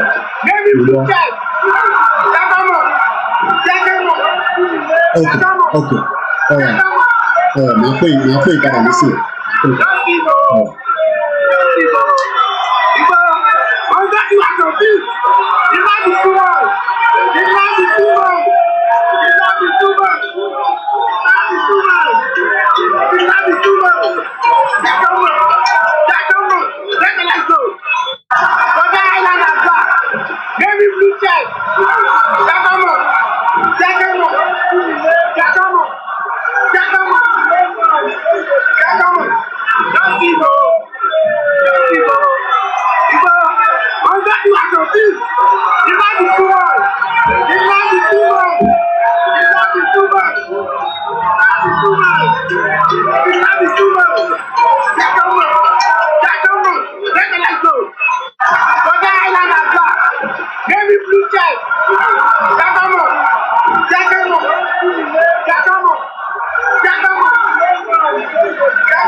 I'm just preparing something. This is a conversation between myself and Dupe Onitiri. Intenwo is a conversation. And I'm taking you back on the screen there. Orúkọ tí mo fi save has been MKO, Abiola's wife.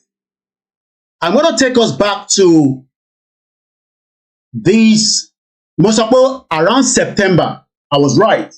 Around September, ni request yẹn jáde. So, ó ti ń prepare bó ṣe fẹ́ destroy some of us. Tá gbé Yorùbá nation yìí dání.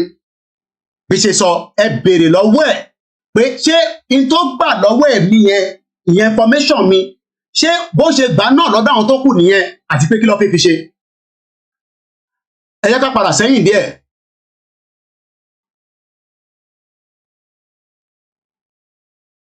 Mo padà sẹ́yìn díẹ̀ little bit. Mo ti rí the first side níbí báyìí. But before then, mo ní kó resend email yẹn.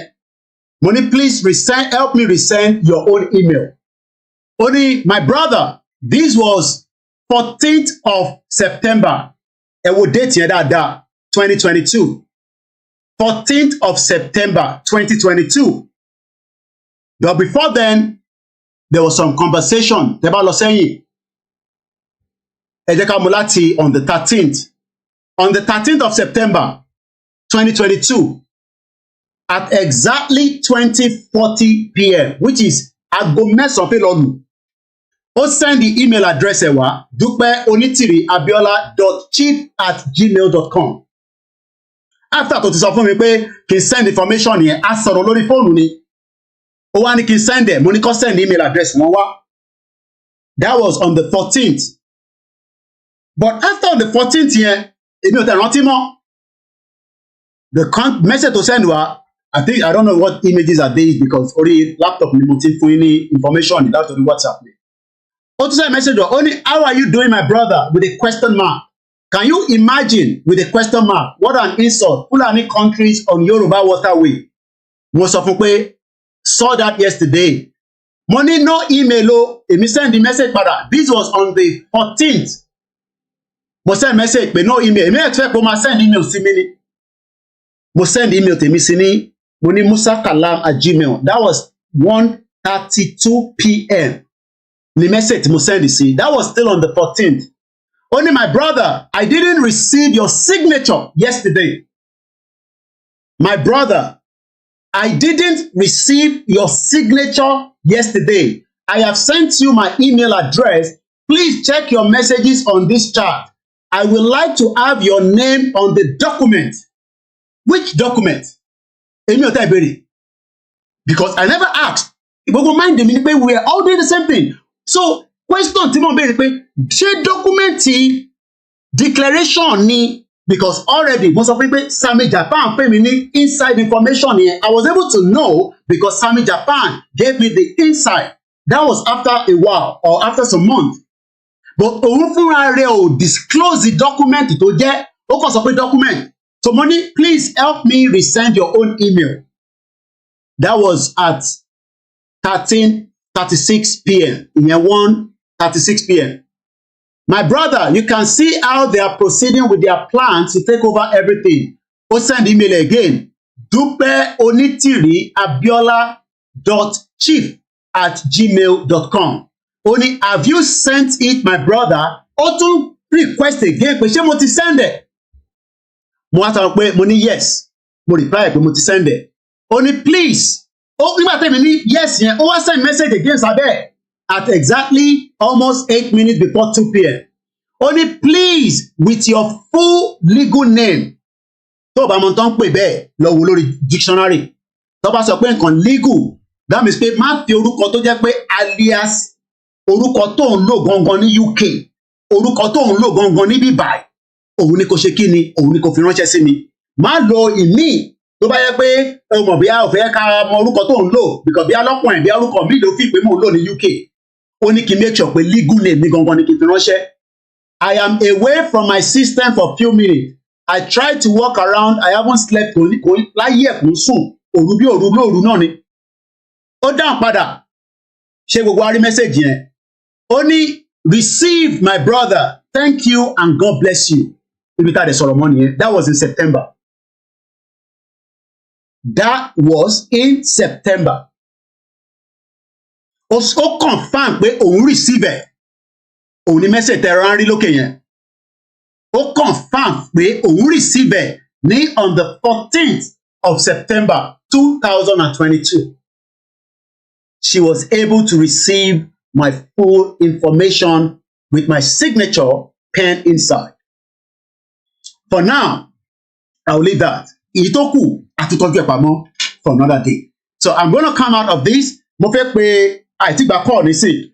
Àìtẹ̀tí show yín ní àwọn headline. Tàbá ti show headline gbogbo àwọn paper tó gbé nonsense pé àwa la lọ pé ba country tí àgbà tó fẹ́ overthrow government. Àwa kọ́ nìyẹn. So I'm going to move away from my WhatsApp because my WhatsApp is very, very sensitive. So mo ní láti move away. Má lọ ṣe the same mistake tí mo ṣe níjọ́ òní tí mo lọ release too much of my okay. Email mi lele. Kí lè confirm fún yín again pé she kept on checking my status. Okay? Status mi lele tó ń wò ní gbogbo ìgbà. Ẹ rí pé ó bẹ̀rẹ̀ sí wo status mi almost all the time. Ẹ rí pé òun lele MK Abiola at 11 p.m. But I'm going to leave that for now. There is a lot of screenshots. Kí ló lọ ń wo ẹ̀yìn status mi fún? Ó fẹ́ mọ ibi tí à ń bá ṣe lọ or whatever. And the last time tèmi àti ẹ ní conversation gbẹ̀yìn Just let me bring that back again. When what's up, what? Mo kí gbogbo alẹ́ nǹkan sí. Maintain bá fa wàhálà. Láti lè confirm pé gbogbo ọmọ Yorùbá nígbà ogun ni Koiki láǹfààní àti ní communication gbẹ̀yìn pẹ̀lú Dupe Onitiri. Ẹ wo message yìí dáadáa. Ẹ rí pé on the 1st of November 2022, èmi ni mo send the last message you see. Mo sọ pé àṣẹ o, that was 7:38 p.m.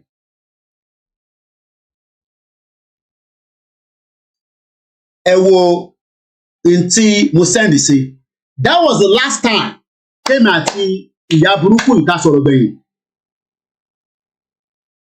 This was the last time I ever had any communication with her. So tíyàn kan bá sọ pé mo sì bá sọ̀rọ̀ àbí anẹ́ni no. Ẹ wá wo date yẹn. Ṣé mọ̀ pé date were very very important. Ẹ jẹ́ ká bú padà sẹ́yìn. Ó gba signature mi ní September, October, November. That's 2 months before declaration tó ṣe. But information coming lára. Ó dà pé after tí ṣégbà tó tẹ̀ declare because mo take note ìgbà tí Sami Japan pè yẹn. I don't know, I can't remember whether it was after or to declare or before declaration. But nǹkan mi nìyẹn pè mí fún. Ó kàn sọ̀rọ̀ sí mi lọ́wọ́ ni pé ṣé document mi tí mo send sí Onitiri pé ó wà lára ìtọ́fẹ́ fi ṣe declaration. So but mo fẹ́ béèrè more question. Ó mẹ́nu kúrò níbẹ̀. Ó tètè mẹ́nu kúrò níbẹ̀. Nítorí pé ó ti rí pé ó dà pé mo wà wẹ́ẹ̀ pé wọ́n fẹ́ forúkọ mi. So that is how far we will go. I will leave that for now. But on the 1st of November, the communication èmi àti ìyá Jágbàjàgbà ẹ̀ ló end. So now let's come back to the conversation of today. Mo kí gbogbo alẹ́ nǹkan sí koikimedia live. Mo bọ̀.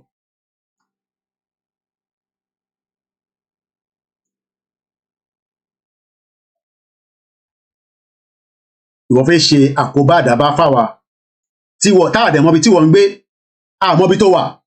Ó fẹ́ ṣe àkóbá àdábá fún gbogbo ọmọ Yorùbá. You must be crazy. Ó dà pé ò mọ àwọn tó ń bá dì. Mo sọ fún yín pé ká dúpẹ́ fún orí Ìgbòho ṣàlẹ́nì. Má pè é padà in a minute. Comrade Ṣọlá kò gbọ́dọ̀ pé. Ẹ jẹ́ ká sáré wo lára àwọn tí wọ́n lọ kóra wọn sí problem lélẹ́ẹ̀lẹ́ni àwọn tẹ̀ ń wò yìí.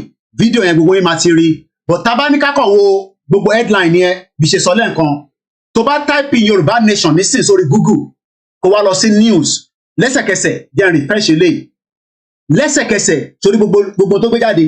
Suspect Yorùbá Nation agitator mo ti ka gbogbo ẹ̀ lẹ́ẹ̀kan torí gbogbo tó gbé jáde. Níbo ni wọ́n ti kọ orúkọ Dupe Onitiri sí ìwà ìlẹ́sìn? Níbo ni wọ́n ti kọ orúkọ Dupe Onitiri sí gbogbo táwọn wò nísìn? Ìdí tá a ṣe sọ fẹ́yàn ọmọ Yorùbá pé ẹ jẹ́ ká ṣe sùúrù. A máa délẹ̀ lérí. But mo fẹ́ play just to tell you pé bàbá Akíntóyè ó ń gbé àwọn ìgbésẹ̀ tó lè ti support wa. But ká tó play eléyìí, ẹ jẹ́ ká kọ̀ gbọ́ eléyìí. This was 5 years náà àti gbọ́ eléyìí tẹ́lẹ̀ rí. This was 5 years ago pẹ̀lú ọ̀rẹ́ mi àtàtà Ṣeun Ọ̀kínbalóyè. 5 years ni bàbá ṣe interview. Mo mọ tó sọ síbẹ̀ o. But ẹ jẹ́ ká kọ̀ gbọ́ tó sọ. Nigeria not a nation but a country of many nations. Òun ni headline yẹn. Ẹ jẹ́ àgbọn tí bàbá Akíntóyè sọ. Is that we as a country, we need to know the type of country we have. Every country has its own fundamental structure. Mo dẹ̀ máa láti gé fídíò yìí láti máa bẹ̀rẹ̀ sí lò mọ́ torí pé àwọn tó máa ní bàbá yẹn mọ tó ń sọ. Ṣé bàbá tó ti ń sọ̀rọ̀ ní 5 years ká tó bẹ̀rẹ̀ Yorùbá Nation ẹ̀gbọ́n tí bàbá yẹn sọ ní bíbá ẹ̀yin ò mú gbọ́. Answer really is that we as a country, we need to know the type of country we have. Every country has its own fundamental structure. The country that we have, Nigeria, is not a nation. It's a country of many nations. There are more than 300 of such nations. Okay. The important thing for us is to find a structure that will be enshrined in our constitution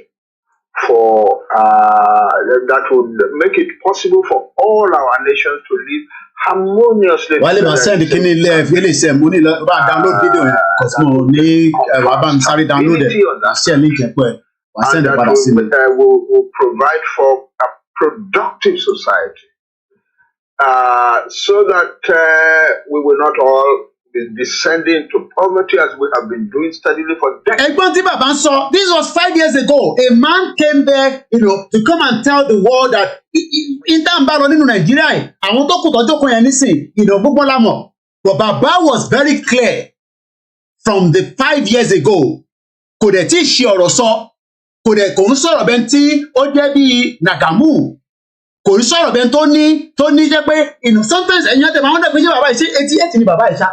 The man is as so sharp that the brain power Baba cannot be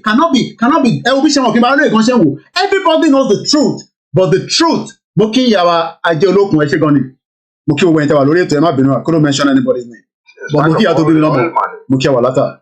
So we need a very radical change in the constitution that we have now, in the structure of our country. That's what we mean when we say restructure. You cannot. This was 5 years ago. Àwọn bàbá yẹn ti wá rí pé wọn ò ní dá wọn lóhùn pé kọ́ restructure Nàìjíríà. Làwọn ṣe bẹ̀rẹ̀ sí ṣe kí ni wọ́n bẹ̀rẹ̀ sí move away from ọ̀rọ̀ restructure. Tó bá jẹ́ pé gbogbo àwọn Afẹ́nifẹ́re náà fọwọ́ sí Yorùbá nation ni tí bàbá yẹn tí mo dẹ̀ mọ́ tán sọ fẹ́mi àti Ìgbòho Peter tàwa lọ sọ́dọ̀ bàbá Pàlọ́ Adébánjọ, but the problem is wọ́n lè sọ yẹn síta. Inú ilé nìkan ló ti ń sọ bàbá ẹ jẹ́ ká rìkọ́ọ̀dì yín ká gbọ́n tẹ́tẹ́ sọ gangan wá nínú. Bàbá kí tó ilé náà ò lè ṣe yẹn òun lè jó sáà ní àwọn Afẹ́nifẹ́re ká máa sọ pé afẹ́ restructure Nàìjíríà. It is too late bí àṣà ẹ̀gbọ́n mi George Akínọlá wọ́n ṣe títí náà ìyẹn bàbá Dagboru burúkú yẹn tó ń pè rẹ̀ ní Professor Wálé àbí kí ló ń pè rẹ̀ lára àwọn tí wọ́n jẹ́ kí bàbá ṣe pẹ̀lú àwọn George Akínọlá náà nìyẹn àti sísá wa Ṣọlá Sàlàkọ̀ àwọn bàbá tó balẹ̀ jẹ́ náà nìyẹn bàbá Wálé Adéníran tẹ́ ń sọ pé Wálé Adéníran mo fẹ́ bú bàbá ìgbàlagbà fẹ́ bú wọn ni but mo sọ bàbá yẹn tó bá release audio mi kọ̀ọ̀kan tó ṣe ń dábì òṣì kankan máa jáde fún tán mo sọ fún yín pé mi ni máa pa gbogbo yín one bastard àwọn ló díjà sílẹ̀ nítorí pé nígbà tí kò yẹ ọ̀pọ̀lọpọ̀ yín bàbá Wálé Adéníran àwọn ni wọ́n wà mo ti sọ ti ọ̀rọ̀ ti rédíò yẹn fún yín bó ṣe mọ̀ pé gbogbo time tí à ń gba owó rédíò yẹn a gbọ́dọ̀ bá ìnáwó ìtẹ́ pé Nigerian government ò ní lé wa mú especially àwọn tó ń send owó sí Nàìjíríà nígbà tá a bẹ̀rẹ̀ sí collect owó yẹn tí wọ́n fún mi ní àkáǹtì tá a máa send owó yẹn sí bàbá Wálé Adéníran ara wọn àti waxwell ara wọn ò balẹ̀ wọ́n ní another agenda so wọ́n dragi George Akínọlá gangan ló release owó jáde. I don't want to go into too much detail. One bastard ní gbogbo ẹ̀yin bàbá olórí burúkú yẹn lè bá àpọ̀nṣẹ́ ẹ fẹ́ bá aṣẹ́ tí Akíntóyè gbé dání jẹ́. One bastard ní gbogbo yín èmi ni máa lé gbogbo yín léré. Wọ́n fẹ́ bà ìrìn àjò yẹn jẹ́ láti ilẹ̀ ni kò ń ṣe nísìn. For the fact that wọ́n mọ̀ pé Ìgbòho wọ́n dẹ̀ ti mọ̀ pé Ìgbòho ní ó ní èèyàn tó dúró tán. Mọ̀ ní pé èyí tó pọ̀ ń ṣe èèyàn ó mọ̀ pé Kóìkì dúró tán pẹ̀lú òun. Mo mọ̀ tí Aláké sọ fún wa nígbà tí wọ́n ní ká máa bọ̀ ní Aláké Palace àná lọ. Mo mọ̀ tí Aláké sọ wọ́n gbé èèyàn dìde láti London pé kó wá bẹ̀ wá ní Ìbàdàn. Mo mọ̀ iye ìgbà tí wọ́n ní ká wá sí Palace bàbá wa Ọọ̀ni of Ifẹ̀ tá a lọ. Gbogbo ni mo fi sọ ní bíbà.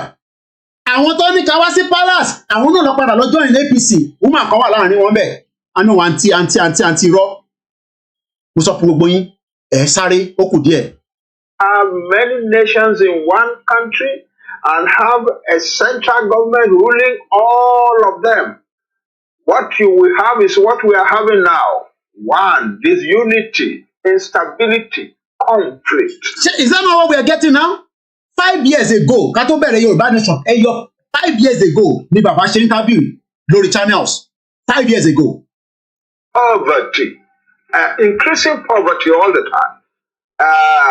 People say, oh, we can correct, we can deal with corruption. You cannot deal with corruption. Oh. As we are now. You can't. It's possible. The reason is that all the resources that are gathered in the center create a panacea for corruption. Panacea for corruption. Bàbá tó sọ òyìnbó ẹ̀gàn ẹlòmíì ò ní gbọ́. Wọ́n bastard èèyàn ọmọ kékeré òṣì tẹwà níta nísìn ẹ̀ ń bú bàbá ẹ̀ ní ta fún gbogbo ìmú sọ. Wọ́n bastard. So now ẹ̀yin tí ẹ ti lọ tẹ́ni ẹ fẹ́ lọ ṣe overthrown. Ṣẹ̀rí more paper tuntun gbé Yorùbá Nation Agitator seize radio station Sahara ló kọ́kọ́ gbé everybody fi gbé ní Amuludun. So what we are saying is àwọn ní kankan ṣe pẹ̀lú ẹ̀. So now ẹ jẹ́ ń pe comrade mi ìyá dáadáa kò gbọ́dọ̀ kú kí wọ́n bá wa sọ ọ̀rọ̀ bíi méjì mẹ́ta. A máa ṣe ojú òpó fẹ́yìn tó kù náà. Ẹ fọkàn balẹ̀ mo sọ fún yín pé ẹ ti bí ọmọ tó da èmi ní Kóìkì. Ẹ̀yin ẹ fi Ìgbòho sílẹ̀ ẹ bá ti rí èmi ẹ ti rí Ìgbòho. Ẹ bá mi ti tó ẹ background ẹ mi background comrade.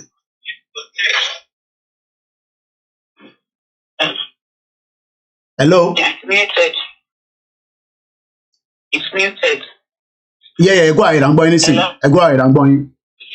Hello, mo kí gbogbo àwọn ọmọ Yorùbá nílé lóko ní gbogbo ibi tí a wà lórílẹ̀-èdè àgbáyé. Àkókò lè dá, àkófọmọ èèyàn ṣe.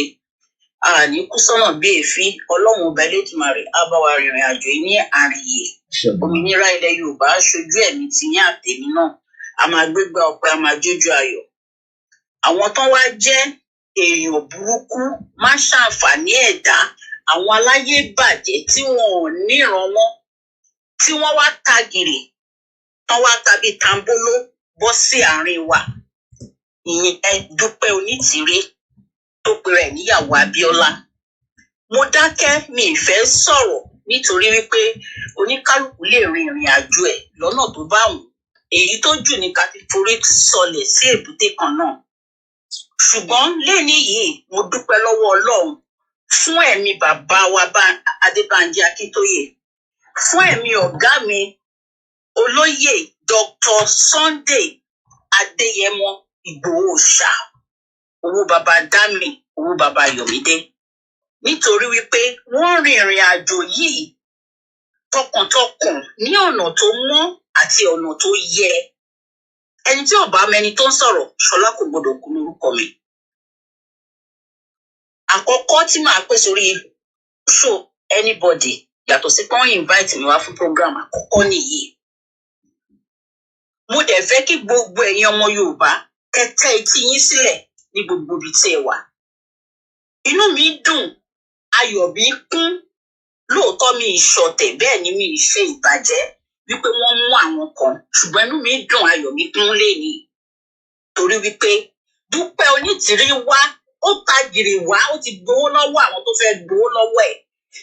With the aim pé òun máa da ìrìn àjò yẹn rú. Ẹ̀yin tẹ́ ẹ dẹ̀ tẹ̀lé lẹ́yìn, tẹ́ kọ etí ikún nígbà tí àwa kan rí wípé irọ́ lobìnrin yìí ń pa fún wa. Ká pè yín pé kẹ́ padà. Tí ẹ padà, ó tàn yín báyìí. Torí gbogbo wa lájọ gbà tọwọ́ tẹsẹ̀ torí ọmọ Yorùbá kan náà ni gbogbo wa. Ọ̀gá mi Kóìkì, ẹni ó gba details yín bó ṣe gba tèmi náà nìyẹn. Kábíyèsí Elédùmarè o. Kábíyèsí Elédùmarè. Ó gba gbogbo details mi including my signature. Kábíyèsí Elédùmarè. Bẹ́ẹ̀ ni. So ó ní nǹkan tó fẹ́ ṣe. Ó fẹ́ ṣe aburú bàbá wa Májàsọ́lá Ìgbòho ṣá. Ó fẹ́ ṣe aburú yẹn kó jẹ́ pé á kún àwa tá a súnmọ́ gbágbá bí ìṣọ̀rùn tí ayé ń gbóhùn ẹ̀ tí ayé ń wò níwájú. Dúpẹ́ fọ́lọ́run. Ṣé mọ̀ pé láti jẹ́ ẹ̀jẹ̀ máa ń sọ pé ó gba details yìí mi ìsọ anything. Ọjọ́ ọ̀rọ̀ tó lè ní ni mo dúpẹ́ lọ́wọ́ Ọlọ́run wípé mo wà láyé mo wà láàyè lọ́jọ́ tèmi. Bó ṣe gba tèmi náà nìyẹn. Mo béèrè kí ni wọ́n fẹ́ fi ṣe, mi ì rí ìdáhùn. Ṣùgbọ́n ó fi nǹkan kan lé pé tí mo bá trust àwọn tí mo dẹ̀ mọ̀ pé ìrìn àjò Yorùbá yìí jẹ́ mí lógún. Bẹ́ẹ̀ ni mo dẹ̀ mọ̀ pé nǹkan kí nǹkan tó bá fi ṣe láburú á kàn ìran ẹ̀. Á kàn àtọmọdọ́mọ ẹ̀ á kàn. Nítorí pé àwa gbé ìrìn àjò yìí lọ́wọ́, a gbé lọ́wọ́ tọkàntọkàn tí gbogbo nǹkan tá a ní ni. Dupe Onitiri wá dé, ó wá pín ìrìn àjò sí méjì. Ó fa ìrìn àjò sẹ́yìn. Nǹkan tó yẹ ká rí ṣe láàrin ọdún kan, ó di nǹkan tí a lè tiẹ̀ sọ pé iye ọdún báyìí ló máa gbà wá. Mo fẹ́ kí ẹ̀yin ọmọ Yorùbá tẹ́ etí dáadáa. Àwọn tí wọ́n múlẹ̀ nìyẹn, wọn ò dárúkọ òmìnira 2022 Yorùbá nation ni wọ́n ń dárúkọ. Gbogbo yín tí ẹ̀ ń ṣègbè lẹ́yìn Dupe Onitiri, torí ó jóbìnrin ni, torí ó ṣe kíní kan obìnrin lèmi náà. obìnrin dẹ̀ pọ̀ tó jẹ́ akíkanjú obìnrin nínú ìrìn àjò yìí. So kì í ṣe ọ̀rọ̀ obìnrin torí gbogbo wa pátápátá ni bàbá Bánjí Akíntóyè kó mọ́ra bí ọmọ. Wọn ò ya ọkùnrin sọ́tọ̀ bẹ́ẹ̀ ni wọn ò ya obìnrin sọ́tọ̀. Wọn ò ya ọmọdé sọ́tọ̀ bẹ́ẹ̀ ni wọn ò ya àgbà sọ́tọ̀. Bó dẹ̀ ṣe yẹ kí adarí dáadáa kó máa ṣe nìyẹn. Dupe Onitiri wá dé, ó wá da gbogbo ìrìn àjò rú. Ẹ̀yin òpònú afọ́kun mẹ́kọ aláìníyè èèyàn. Ẹ wá ń tẹnu ẹnu ẹ̀tẹ́. Ẹ wá kọ ẹnu ẹ̀tẹ́ yín. Ẹ ń kọ́ sí bàbá Bánjí Akíntóyè. Ẹ ń kọ́ sí Májàsọ́lá ọmọ Adéyẹmọ. Ṣó tán yín àbí kò tán yín báyìí? Ẹ ti gba Yorùbá nation. Olè ló kù tẹ̀ ń jà torí àwa tá à ń ṣe Yorùbá nation. Àjálè, àpànìyàn gẹ́gẹ́ bí Òmíyọ̀ ṣe sọ. Àṣe burúkú tẹ̀rín tọ̀yàyà láti kéde òmìnira fún ilẹ̀ Yorùbá. Ẹ wá dé ẹ sọ gbogbo ẹ̀ di jàgídíjàgan. Ẹ̀yin olè má ṣàǹfààní ẹ̀dá. Owó tí Dupe Onitiri tó gbà lọ́wọ́ àwọn tó gbowó lọ́wọ́ ẹ̀ ó ti expire. Last mission ẹ̀ ló ti carry out lẹ́ni yẹn.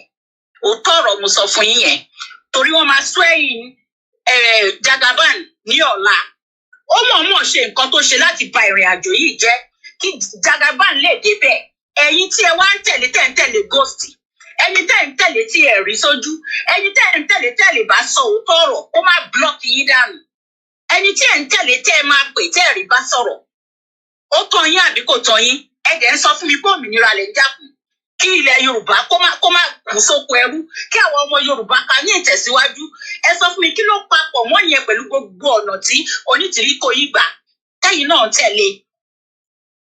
Nísìnyí ibo lẹ fẹ́ fojú sí. Torí mo mọ̀ pé ọ̀pọ̀ yín iwájú ò ṣe lọ fún yín mọ́. Bẹ́ẹ̀ lẹ yóò ṣe padà sí torí ẹ ti bẹ̀yìn jẹ́. Kí lẹ wá fẹ́ ṣe báyìí? Kí ló dé tó jẹ́ pé àwa ọmọ Yorùbá, àwa yìí náà ni a nífẹ̀ẹ́ ara wa. Gbogbo wa la fẹ́ jọ̀gá. Dupe Onitiri ó ti ṣe títí láàrin politicians ní Nàìjíríà kò rọ́wọ́ mú. Ó wá kẹ́yìn múgùn ẹ̀yìn anámú. Ó kó yín mọ́ra. Ojú yín fọ́ ẹni tó ń ṣiṣẹ́ fún yẹn. In fact, mo gbé sàdánkátà fẹ́yàn yẹn ní kọ̀rọ̀. Ṣùgbọ́n ewé yẹn ti wá sunko lóìlẹ́ẹ̀nì. Láti èní lọ, Dupe Onitiri ò jẹ́ èèyàn mọ́. Ẹranko bẹ́tà ẹ̀ nílẹ̀ Yorùbá. Tí ó bá òun fúnra rẹ̀ tó bá tẹ ilẹ̀ Yorùbá gbóná mọ́ nítorí àwọn orí tó fa ìrìn àjò wọn sẹ́yìn. Nítorí ìran Yorùbá tí wọn ò tí ì dé ayé tí à ń wò pé kí ilé ayé kó rọ̀ wọ́n lọ́rùn. Nítorí àwọn àgbààgbà tó ti fara ṣiṣẹ́ tó yẹ kó máa gbé ìgbé ayé àlàáfíà. Ilẹ̀ yẹn á ní lára, ilẹ̀ yẹn á gbóná mọ́. Tó bá gbọ́ sí ilẹ̀ Yorùbá tí òòrùn báyìí tó wọlé lórí á ní lára. Tó bá mu omi ní ilẹ̀ Yorùbá á gbòdì lára ẹ̀. Tó bá mí atẹ́gùn sára á gbòdì lára ẹ̀. Bí mo ṣe sọ láàárọ̀ ìbẹ́ẹ̀ ló ṣe máa jẹ́. Àfi tó bá jẹ́ pé Dupe Onitiri kò jáde lára obìnrin. Àfi tó bá jẹ́ pé Dupe Onitiri kò mú ọyàn láyà obìnrin.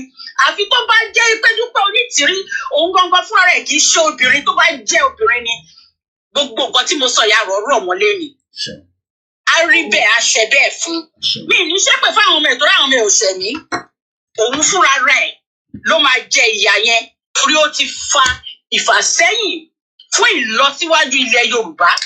Ó ti ṣe gbogbo irúnmọlẹ̀ tó wà nílẹ̀ Yorùbá. Ṣé bó ṣe yẹ kí nǹkan rí ní nǹkan rí tí ọba lọ ń gba sálárì lọ́wọ́ gómìnà lóṣooṣù? Ṣé bó ṣe yẹ kí nǹkan rí ní nǹkan rí? Àwọn ìyá àyà wa, àwọn bàbá wa gbogbo ọ̀nà kígbe up nepa, àwa náà kígbe up nepa. Ká tó rí ibi sá kúrò nínú ìyà. Àwọn ọmọ wa generation wọn inú wọn ti kígbe up nepa. Àwọn tó ti bímọ láàrin wọn, àwọn ọmọ wọn náà ti mọ up nepa. Ẹ dẹ̀ mú orí yín ẹ kọ́ sí ibì kan. Ẹ ní ẹ̀ wá Yorùbá nation. Fún gbogbo àgbáyé máa dẹ̀ ṣe voice note oríṣiríṣi. Gbogbo ẹ̀yin tẹ́ bá lè ṣe voice note. Gbogbo ẹ̀yin tẹ́ bá mọ radio station, newspaper, TV station tẹ́ mọ̀ pé ẹ ti lè sọ̀rọ̀. Ẹ jẹ́ kó mọ̀ pé ìgbésẹ̀ tí wọ́n gbélé ní Dupe Onitiri ni kò ní nǹkan kan ṣe pẹ̀lú àwa tí à ń wá ìtura fún ọmọ Yorùbá. Torí pé lẹ́sọ̀ lẹ́rọ̀ ni à ń gbé ìgbésẹ̀ tiwa. Lẹ́sọ̀ lẹ́rọ̀ là ń ṣe gbogbo nǹkan tá a ṣe. Dupe Onitiri fẹ́ ṣe àkóbá fún Májàsọ́lá Ìgbòho Òòṣà ni. Ó ti wá dàlé lórí báyìí. Gbogbo ẹ̀yin tí wọ́n mú tí àtìmọ́lé àtẹ̀yìn tẹ jáde àti wọ́n tó ń kígbe nígbà tó ń bá yín fà á tó ń kígbe ọmọ jagunjagun warrior Yorùbá nation àmọ́ yín rí o. àmọ́ yín rí ẹnikẹ́ni nínú yín báyìí tó bá dárúkọ májàsọ́lá sí ọ̀rọ̀ yìí lágbára àwọn alálẹ̀ lágbára Elédùmarè ibi àbá ní tìrantìran kò ní rí bá ti ṣe bẹ́ẹ̀ ni kò ní rọ́nà gbégbà ẹ má bínú pé mò ń ṣe é pè ẹ má bínú but nǹkan tó tọ́ sí wọn nìyẹn torí ẹni ibi ni wọ́n á kìlọ̀ owó tẹ gbà ṣé 50,000 tán fún yín pé kẹ́ lọ ṣe declaration ṣé ó ti là yín sí kẹ́ tún fi kóra yín jáde lọ́nà àtàkì radio station 50,000 ní Onítìrí pín káàkiri ẹ sọ fún mi ṣé ọ̀nà tá a fẹ́ gba ilẹ̀ Yorùbá nìyẹn wọ́n lè dá orúkọ èèyàn mẹ́ta ọ̀tọ̀ọ̀tọ̀ tí wọ́n gba 50,000 yẹn mo lè dá orúkọ èèyàn mẹ́ta ọ̀tọ̀ọ̀tọ̀ tó ń pè mí pé mọ́mí ṣé ká lọ mo ní wàhálà tí yín nìyẹn ó dá owó tá a ti gbà á àjẹmọ́nú tí yín ni yes tẹ́ ẹ̀ bá lọ àjẹmọ́nú yín ni torí látijọ́ ta ti ń ṣe bribe anybody láti ṣe àtijọ́ ta ti ń jáde bribe anybody láti jáde torí àwọn pé ẹ̀tọ́ wa ni ṣùgbọ́n èèyàn burúkú dé ẹ̀yin onínú burúkú náà ẹ tẹ̀lé ìjìnlẹ̀ má pọ̀ sí àánú ẹ̀ ṣe mí nítorí kò lọ jẹ̀yà tí kò yẹ kó jẹ ìwọ́de ló fara ẹ síbẹ̀ torí èmi àti èèyàn kan àjọ pé àdèbà ẹ sọ èyí tó jẹ́ òótọ́ ọ̀rọ̀ ṣùgbọ́n nǹkan tẹ́ ẹ máa jẹ kò jẹ́ kẹ́ ẹ pọ́n ẹ ti tẹ́ dòdò ẹ lè sọ òdodo ẹ má bínú ọ̀gá mi tí bá ní kí n máa sọ̀rọ̀ lọ bí ọ̀rọ̀ yìí ṣe ká mi lára lẹ́nu in fact màá sọ̀rọ̀ for 5 hours non stop ṣùgbọ́n mo fẹ́ kí gbogbo àwa ọmọ Yorùbá mo fẹ́ kí ẹ mọ̀ wípé tí ẹ bá fẹ́ kí ìran Yorùbá kó kúrò nínú ìyà tó jẹ́ dájúdájú ni ẹ fẹ́ kí ìran Yorùbá kúrò nínú ìyà mo mọ̀ pé ọ̀pọ̀ yín oògùn tí Dupe Onitiri ṣe òun ló mú yín tẹ́ ẹ fi rí òótọ́ àsìkò fún yín nìyí láti padà sí ìbẹ̀rẹ̀ pẹ̀pẹ̀ tí a fi gbé ìgbésẹ̀ láti gba àwọn ọmọ Yorùbá kúrò ẹ padà síbẹ̀ kò sẹ́ni tó máa lé yín gbogbo wa lájọ máa ṣe Ọlọ́run dẹ̀ máa fún wa ṣe ní àṣeyè kò sí ìtìjú bẹ́ẹ̀ ẹ padà sí oko àárọ̀ yín bí a ṣe ti ń gbé ọmọ ilépo yín ẹ tún gò yín fọ̀ ẹ tún fọ̀ kẹjẹ ká ṣe lọ́nà tó tọ́ ọ̀nà àti bá ìrìn àjò wa jẹ́ àti táàgì wa ní terrorist òun ni Dupe Onitiri owó tí Onitiri gbà nìyẹn láti ṣe iṣẹ́ ṣùgbọ́n èmi mọ̀ pé ilé ìtọ́ ṣe yìí ó ti bú lọ́wọ́ torí gbogbo àwa tá a jẹ́ ọmọ Yorùbá tọkàntọkàn kò sí ẹni tó máa dá sí nǹkan tó ṣe tó bá rò pé òun máa ṣe ó tún máa dàbí àwọn tó ń kó lọ́jọ́ kìíní irọ́ gbogbo ẹ̀yin tẹ̀dẹ̀ ń bu ẹnu àtẹ́ ẹnu tí ìpín yín tó fi bú òrìṣà ẹ lọ fi gbolẹ̀ níwájú ẹ lọ fi gbolẹ̀ kí ọkàn yín kó lè mọ́ nítorí tí ẹ bá ṣe ọkàn yín máa nà yín ni á máa nà yín títí dojú ọjọ́ ọkù yín ni. so mo bẹ̀ gbogbo wa ẹ jẹ́ ká ṣera wa ní òṣùṣù ọwọ̀ tí kò ṣeé ṣẹ́ Dupe Onitiri wá ó ti àṣìfù nǹkan tó fẹ́ ṣe ẹ jẹ́ ká ṣera wa ní òṣùṣù ọwọ̀ ká lè tètè dé ibi tí à ń lọ ká tọ̀ sójú kan kó lè wò ó ṣùṣù ẹ jẹ́ ká rántí nǹkan tó mú wa dé inú ìrìn àjò yìí àtẹ̀yìn àti èmi kò sẹ́ni tó máa pè tí ò ní rí sọ pé nǹkan báyìí ló ká mi lára tí mo fi tẹsẹ̀ bọ struggle yìí ẹ rántí nǹkan yẹn tẹ̀lé padà sí ọ̀nà tó tọ́ láti ṣe nǹkan yẹn màá dúró bẹ́ẹ̀ náà. ẹ ṣé. Thank you so much. mo dúpẹ́ lọ́wọ́ comrade Ṣọlá kò gbọdọ̀ kú àṣìgbà tí mò ń pariwo pé ìyá yìí gbà nǹkan ní ọwọ́ koikimedia àwọn gbà máa wò pé àbí kankan náà ni tí ó gbà lọ́wọ́ mi ẹ rí i pé I did not even know that pé ìyá kò gbọdọ̀ kú náà release details wọn. This is why we are saying that ṣọlí wọ́n tó ń sọ̀rọ̀ jábájábá kò ń ṣe details tẹ̀ lọ́gbà so ìwọ́n lè sọ anything èmi àti comrade kò gbọdọ̀ kú lájọ́ ń gbé ní UK a máa open phone line ẹ fún wa ní another 20 minutes ẹ máa ti pè torí àwọn phones tí mo fi ń operate ní bíbá mo ń charge wọn Instagram dẹ̀ ní bá ti ṣe ń sọ fẹ́yìn ọmọ Yorùbá ẹ fọkàn yín balẹ̀ we are on the right track but ẹ̀yin lẹ́ẹ̀pẹ́ fọkàn yín balẹ̀ bí comrade Ṣọlá kò gbọdọ̀ ṣe sọ we are not fighting with anybody àbá ara wa jà we are all on the right track Koiki ẹ̀yin tẹ́ ń ṣe yẹn ọ̀nà yẹn ọ̀dá kìdíkan no èmi náà follow ìlànà tí àwọn bàbá fi sílẹ̀ ni nígbà tẹ̀lé ti sọ pé ẹ fẹ́ follow ìlànà tí bàbá fi sílẹ̀ then ẹ máa ṣiṣẹ́ nì torí pé tó bá jẹ́ pé gbogbo ala jáde in one uniform lẹ́ni nísìn in the leadership tí à ń tẹ̀lé àti ti Ìgbòho àti ti bàbá Yílóge àti ti YSDF àti ti ìlànà àti even the global directorate gan wọ́n ń ṣe wàhálà nígbà tá à ń ṣe rally mo mọ oríṣiríṣi nǹkan tó sẹ́ndì sí Nàìjíríà and as much as bẹ́ẹ̀ mi kan ṣe sọ pé a máa jà ni àwọn kan disagree pẹ̀lú mi pé Koiki a lè jà ọ̀rọ̀ pa máa jà yẹn yọ kúrò nínú nǹkan tó sọ mo ní no a máa jà ni kò sọ bọ́ ẹ̀ but at least nǹkan kan ló máa kọ́kọ́ push sí kankan ẹ wá jáde nísìn ẹ wo bó ṣe disgrace yín ẹ wo ẹ̀yin mẹ́rin wá lọ síbẹ̀ nísìn ẹ wo sójà mẹ́rin ṣé tí èèyàn 10,000 bá lọ sí ọ̀dọ̀ Amúlùdùn ta ló ń protest níwájú bẹ̀ ṣé sójà lè wá kó wa kúrò ńbẹ̀ ìbéèrè ni o ta bá lọ sọ́dọ̀ radio station tó lọ yẹn kò ṣe pé ká lọ hijack ká kàn máa kọrin ká máa pariwo níwájú bẹ̀ àwa 10,000 ṣé ó possible kí sójà dé kó ní gbogbo àmà lọ ká dẹ̀ sọ́pà lọ ìdí ta ṣe sọ fún yín ni pé ìyá yìí divide movement yìí ni September 9 àbí September 9 bí ṣe ṣó yín lẹ́ẹ̀kan or 14 ló ní kí n send the signature mi wá ṣebí àwọn tẹ̀ bèrè tó fẹ́ fi ṣe ebi ò tẹ̀ bèrè torí pé I believe that we are all running the same program but at the end of the day ìwọ tó wá ń jókòó ẹ wá ń sọ̀rọ̀ nísìn a tẹ agree pé àwọn tó support wa àwọn a ti understand àwọn yẹn pé èmi ló kàn láwọn yẹn fẹ́ tẹ̀lé a lè dín wọn lọ́wọ́ bàbá èmi ló kàn bàbá tọ̀lé ó fẹ́ tó tọ̀lé nísìn kọ́ńtà make sure pé wọ́n di pampers ẹ̀ dáadáa lọ́la gọ́ọ̀mẹ̀ntì là ń bá jà àbára wa jà gọ́ọ̀mẹ̀ntì àdé ń bá jà yẹn kò ń ṣe pé à ń bá jà pẹ̀lú ìbọn à ń bá jà pẹ̀lú gbogbo ohun tí ó fún wa ní right ara tí ó lè fún wa ní right yẹn mo fẹ́ já yọ Dagboru máa ń kúrò ara tó fún wa ní right yẹn ẹgbẹ́ àgbọn tí bàbá Kíntó lè sọ ní bíbà mo padà bọ̀. Also really delighted actually to be introducing Professor Banji Akintoye. I'm going to unmute him just to make sure that he is actually here. What is so special about the Yoruba World Congress that we're welcoming in today is that in many ways it's a new initiative. There's been a movement for the self-determination of the Yoruba people for many, many years. But just recently, this World Congress met and formed around the leadership of Professor Akintoye. And it seeks to represent all of the people of Yoruba with a very diverse membership within the Yoruba people. And for us, it's just wonderful to see a movement being developed like the World Yoruba Congress under the leadership of Professor Akintoye, who is really a very well regarded and highly known person within his community. And so I'm just delighted to have you join us and to join the UNPO. So the floor is over to you, sir. This was UNPO. Nígbà tí bàbá gbé wa lọ síbẹ̀, ẹ ṣe gan ni comrade. Ẹ jà gbọ́ díẹ̀ ní tí bàbá sọ. For giving me the opportunity to speak up for the This was after we registered under the UNPO. Yes. We, the Yoruba nation, we also call ourselves Odua nation. When in 1914 the British amalgamated the Yoruba Indigenous nation with other nations to form the country called Nigeria, the Yoruba nation was the largest single nationality in the new country and already had more than 1,000 years of formal civilization building in Black Africa. The Yoruba had started to live in towns and cities by the 9th century.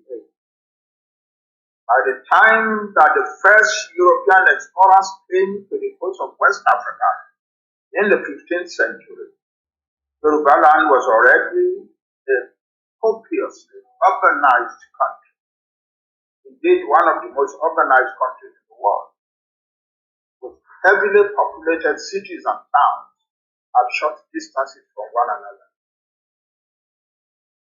In the context of this urban civilization, we Yoruba evolved advanced economic, cultural, political, and religious systems. Earliest Europeans of explorers and traders along the West. I'm just getting a breaking news from the Oyo State Police. Ẹ jẹ́ ká ka ohun tí wọ́n sọ so that ká lè kó tó di pé kọ́ọ̀lù máa wọlé. Ara tí bàbá sọ lẹ́ẹ̀kan tí a ti gbọ́ tẹ́lẹ̀ rí òun náà ni eléyìí tí so mo fẹ́ lọ gbé átíkù yẹn jáde mo kí gbogbo ẹ̀yin medias wa nílé lóko gbogbo àwọn medias wa tó wà ní káàkiri àgbáyé àti wo fídíò ẹ̀ lẹ́ẹ̀kan ẹ jẹ́ ká lọ sáré ka statement tí àwọn ọlọ́pàá kọ síta lórí àwọn tí wọ́n mú.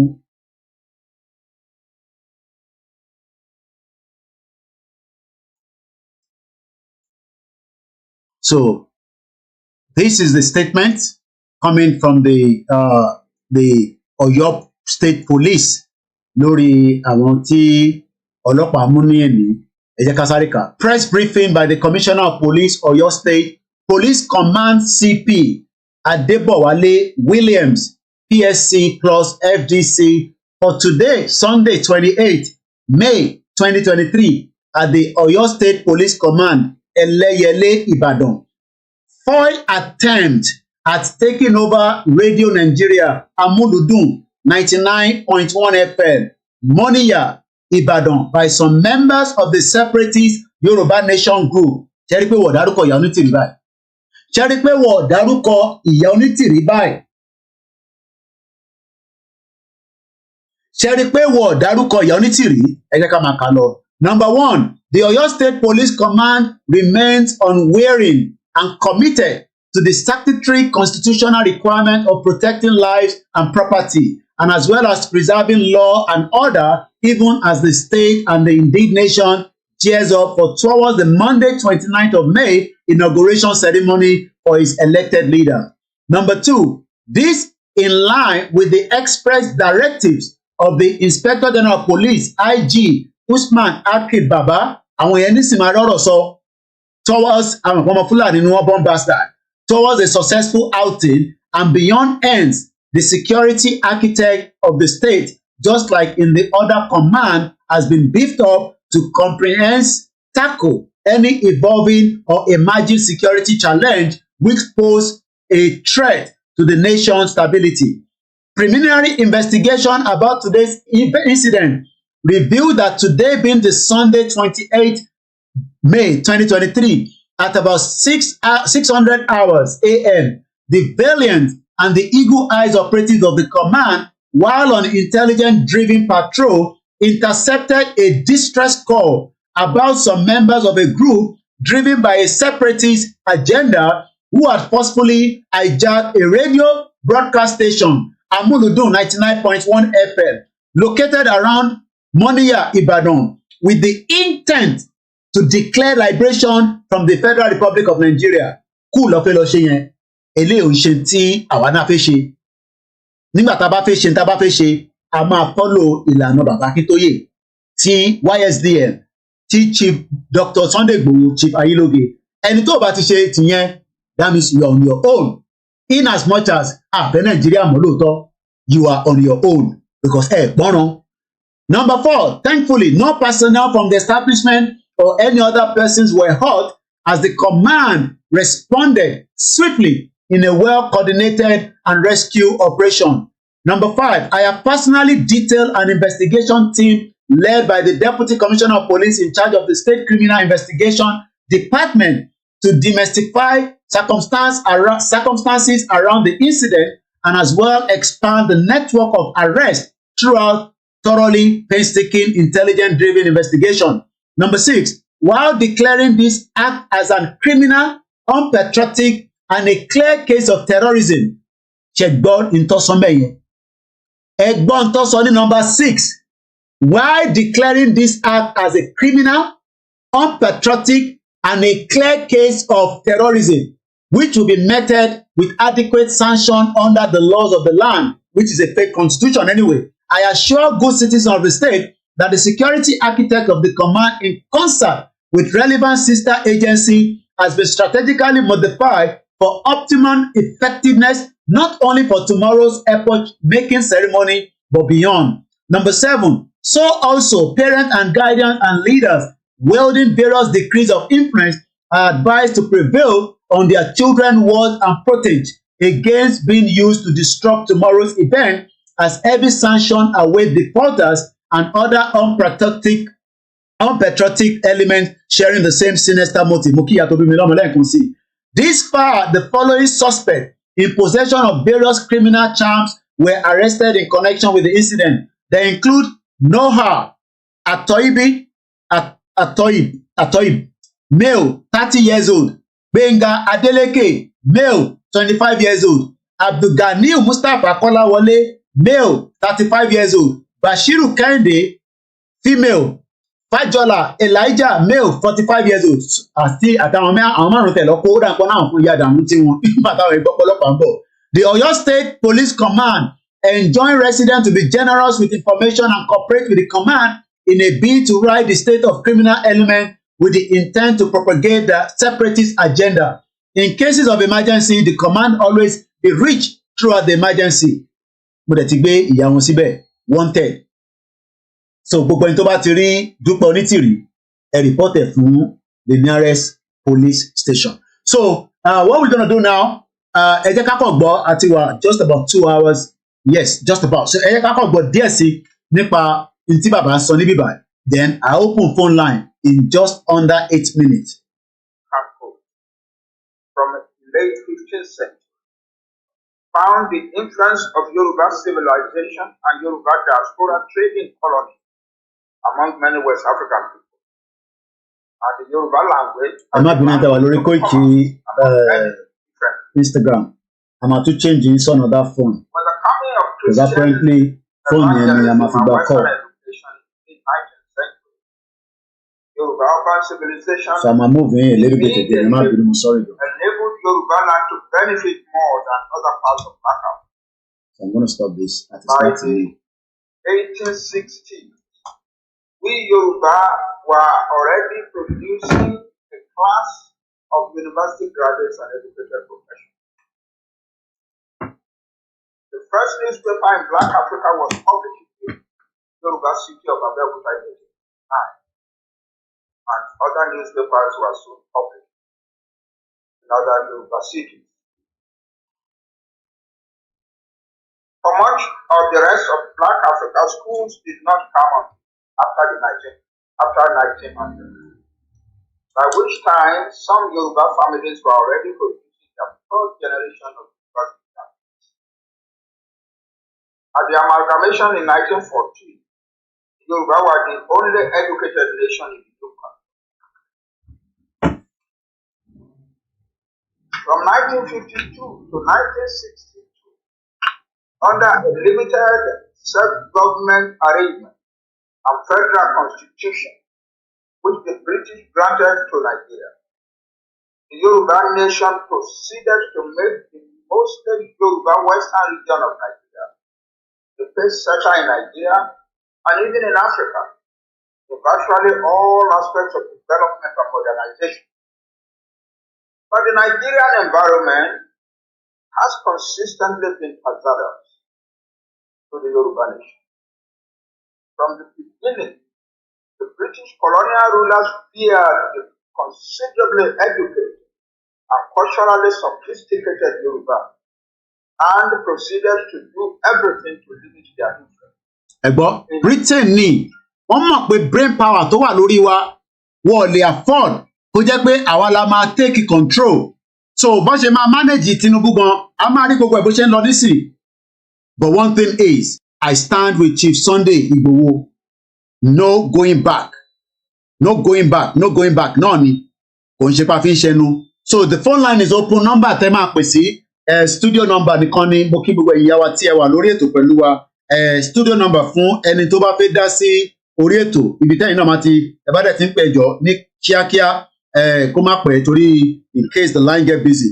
Àná a máa ṣí May 31st níjọ́ birthday mi ẹ̀bí ẹjọ́ yẹn náà la máa fi gbogbo support tí ẹ máa fún wa sí lágbára Elédùmarè.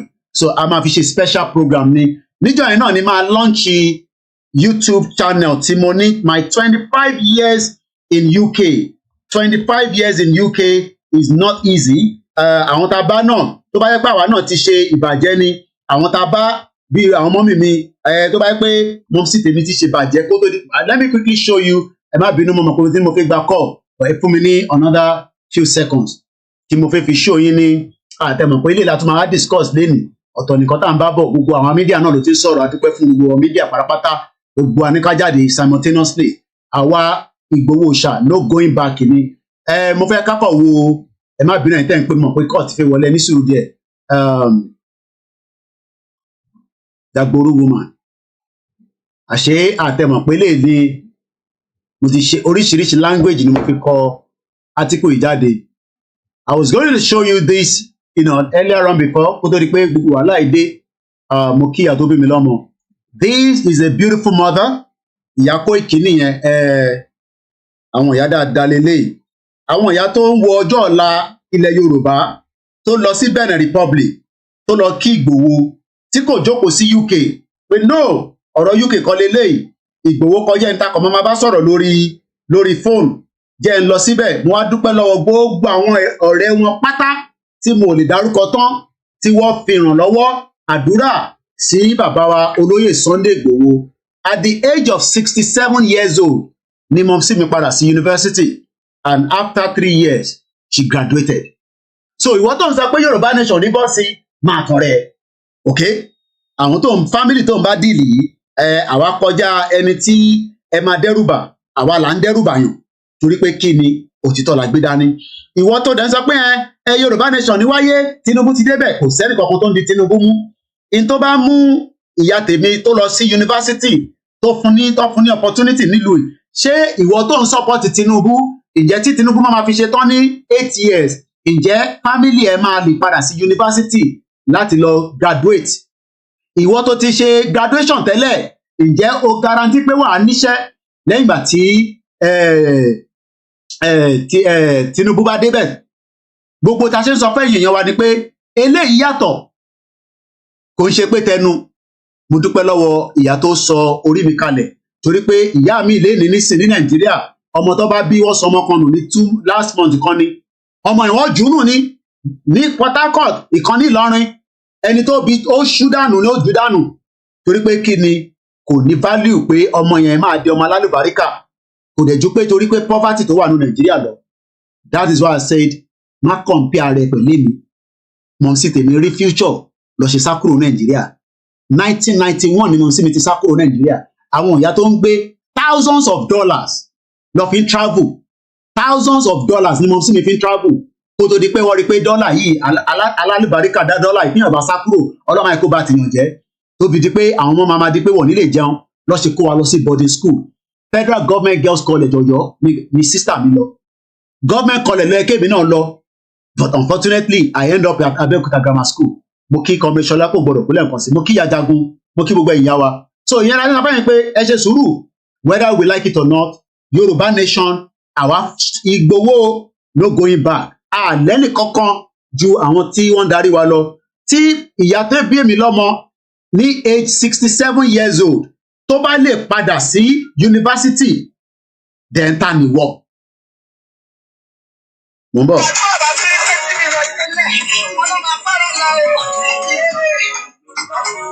So àbọ̀rọ̀ mo yẹ yín nísìn, ṣé ìwọ lè padà sí yunifásitì ní Nàìjíríà at age 67 tó dẹ̀ máa rí full support?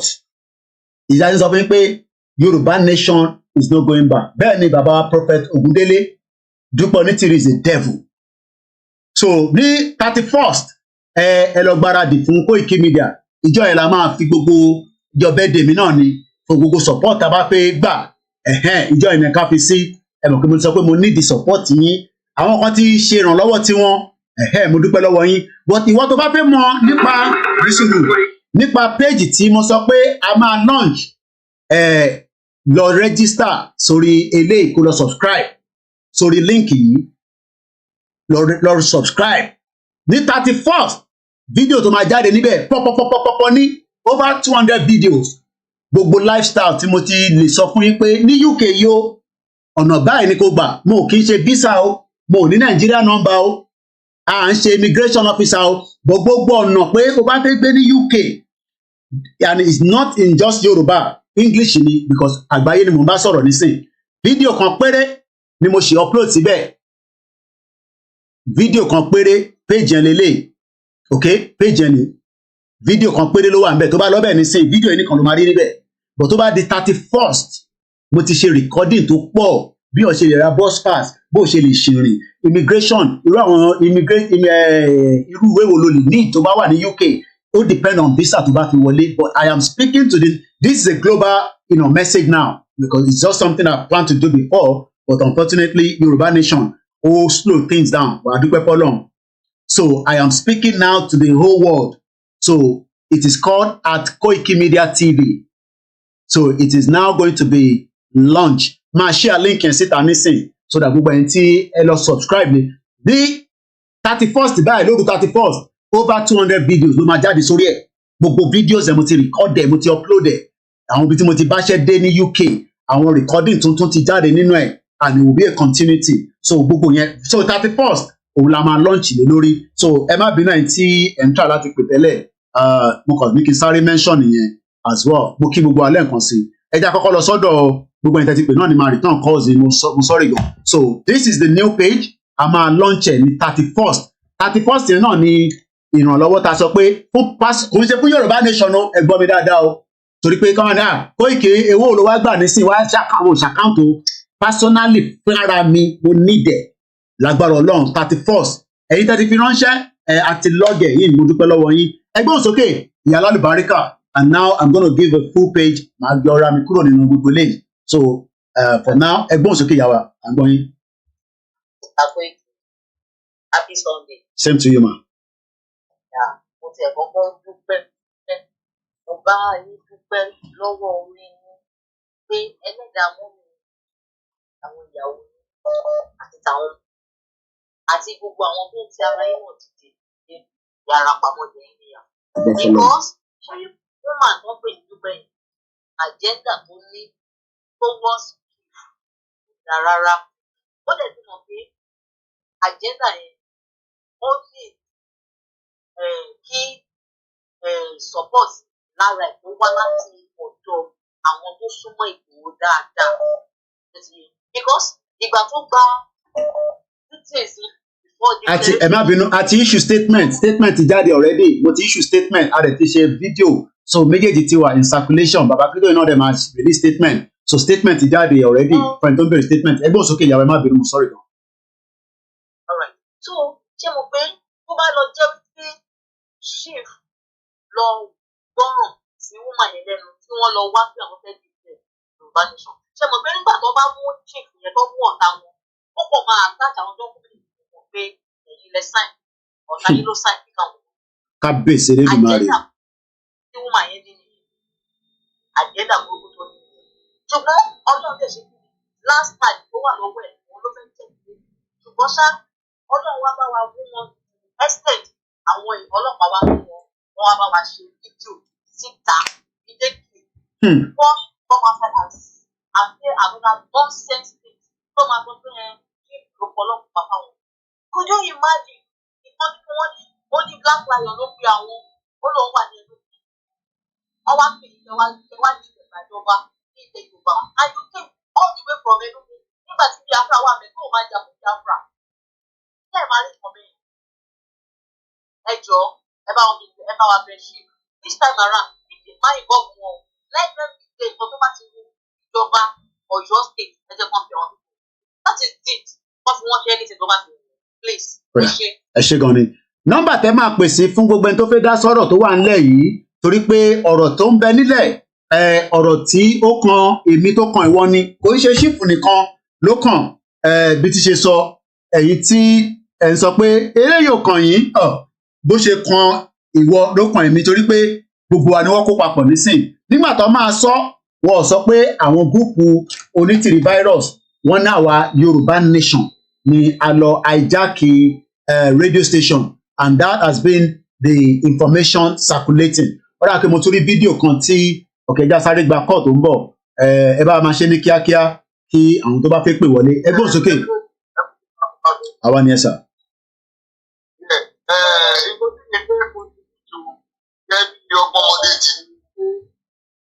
Ṣé ó pọ́sibù fún gbogbo wa ní bàbá lè ta lórí lọ́yà kí lọ́yà bá Nàìjíríà kò lè bá ń pé àwọn kọ́ ní jáde o àwọn tó fẹ́ ló jáde in a legal way. Gbogbo yẹ ó yé mi definitely gbogbo àwọn yẹn náà ni àwọn tó ń darí ètò gbogbo ẹ̀ náà ni wọ́n ti ń put together Our láti jáde láti máa sọ̀rọ̀ nísìnyí, but there's I mean that's why we have an organization called YSDM. They are already working behind the scene. An official statement will be coming out, and then just what we are doing right now is just to say to the world, but definitely whatever needs to be done officially from the point of the movement of Yelatin organization. Àwọn pápá rò pé torí Koiki no media lè ní organization wà tá à ń pè ní YSDM, and their job now is to quickly reboot this kind of nonsense tó jáde, because gbogbo paper tó gbé nísìnyí wọ́n ti lọ bí almost 20 gbogbo tó ń sọ Nàìjíríà ní pé àwọn ọmọ Yorùbá nation àti lọ ajáki radio station. Ẹgbọ́n sókè bàbá wa mò ń gbọ́ yín sà. So ìyẹn ni nǹkan tí mi fẹ́ kọ́ gbogbo ọ̀rọ̀ tá a máa gbé níbi tí náà 24 hours tàbí bọ́ọ̀kì. Ó dà. Ọlọ́wà gbà. Àmì ẹ ṣé gan ni. Ẹ tó bá fẹ́ pè náà nọ́mbà tẹ́ máa ẹ ṣé gan ni bàbá mi Àlàbí ẹ bá a ṣe ní kọ́mọ́kọ́mọ́ kí a lè fáyàn ní àǹfààní láti pè. Torí pé Yorùbá nation táwa gbé dání kò ń ṣe Yorùbá nation tó ń ṣe hijack Coup náà lè lọ ṣe. Tó bá ń sọ pé Coup lọ ṣe. Ẹni tó mọ̀ YSDM is the official, tó bá ń gbọ́ official, the official movement for the Yoruba nation self-determination. Hello caller.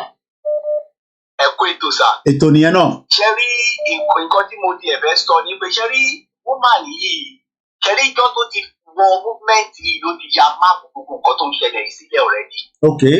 Ó ti yà pé bí òun ṣe fẹ́ ṣe. Okay. Ṣé wá rí nípa àwọn ènìyàn tí wọ́n tẹ̀lé lákọ̀ọ́kọ́ tó jẹ́ pé wọ́n pre-watch kò sẹ́ńtọ̀ ní pre-watch. Wọ́n ṣe rí àwọn èèyàn tó jẹ́ èèyàn wọ́n ti kúrò lẹ́yìn yẹn wọ́n ti padà. Okay. Ṣé rí àwọn tó ń mú tó ń ṣẹ̀ṣẹ̀ wà tó ń mú kiri tó ń mú tó ń lọ kiri ni àwọn bad eggs náà tó wà láàrin gọ́ọ̀mẹ̀ntì yìí. A lè má rí yẹn kò sọ́gbọ́n ẹ̀. So anything tó bá ṣẹlẹ̀ ń sìn ẹ rọra jẹ́ kí wọ́n máa iṣẹ́ owó wọn náà ń jẹ yẹn. Ẹ rọra fi wọ́n lẹ̀.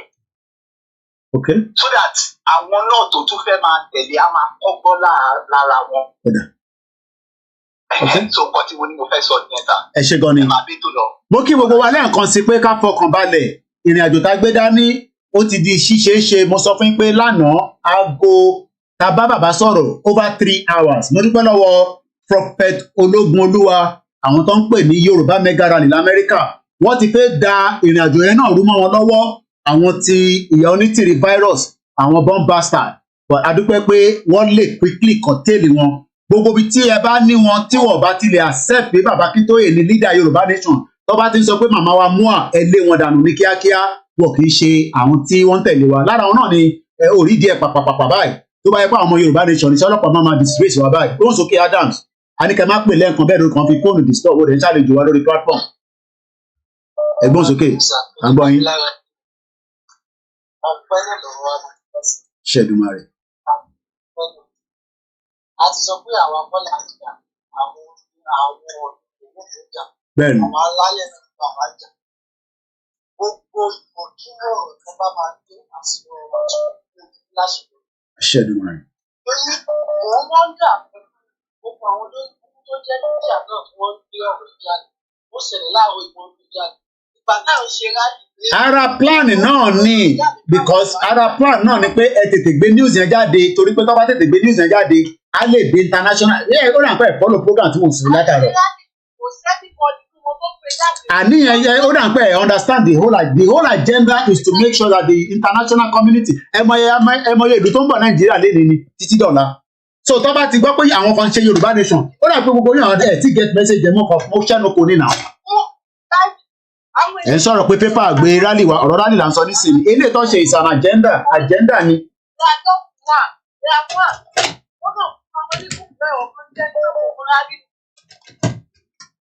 This woman is working for them. They know everything. What did the target? What did the target? Ó ṣe jẹ́ 24 hours to the inauguration ni wọ́n wá ń jáde. Within how many minutes?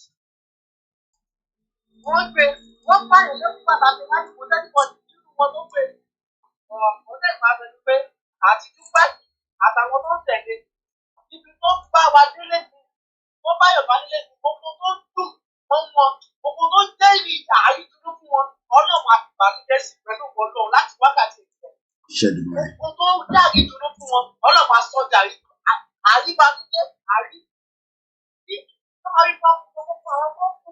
wọ́n tẹ̀lé pátápátá tó jáde lórí wọn ó máa jẹ́ bàjẹ́ fún wọn ẹ̀kọ́ ìṣẹ̀ṣẹ̀. ẹ ṣe gan ni +44 ìyẹn ni kóòdù UK fẹ́ni tó bá fẹ́ dá sí 7404405917 lẹ́ẹ̀kan sí ẹ click lórí líǹkì YouTube channel eléyìí ni ibi tí gbogbo tí a ti ṣe ní UK àti tá a ṣe ń ṣe lọ́wọ́lọ́wọ́ but it will just be 30 minutes ní kò sí live stream láti bẹ̀ it will just be video blog where I will be advice like I said different topics I will be discussing but we have about over 200 videos tó máa release ẹ̀ ní on the 31st but tẹ́ ẹ bá subscribe síbẹ̀ kò sí bẹ́ẹ̀ ṣe pé rí àwọn videos yẹn so ẹ gbọ́ wọlé link yẹn fún àwọn link àti share síta ẹgbọ́n sókè láti Paris.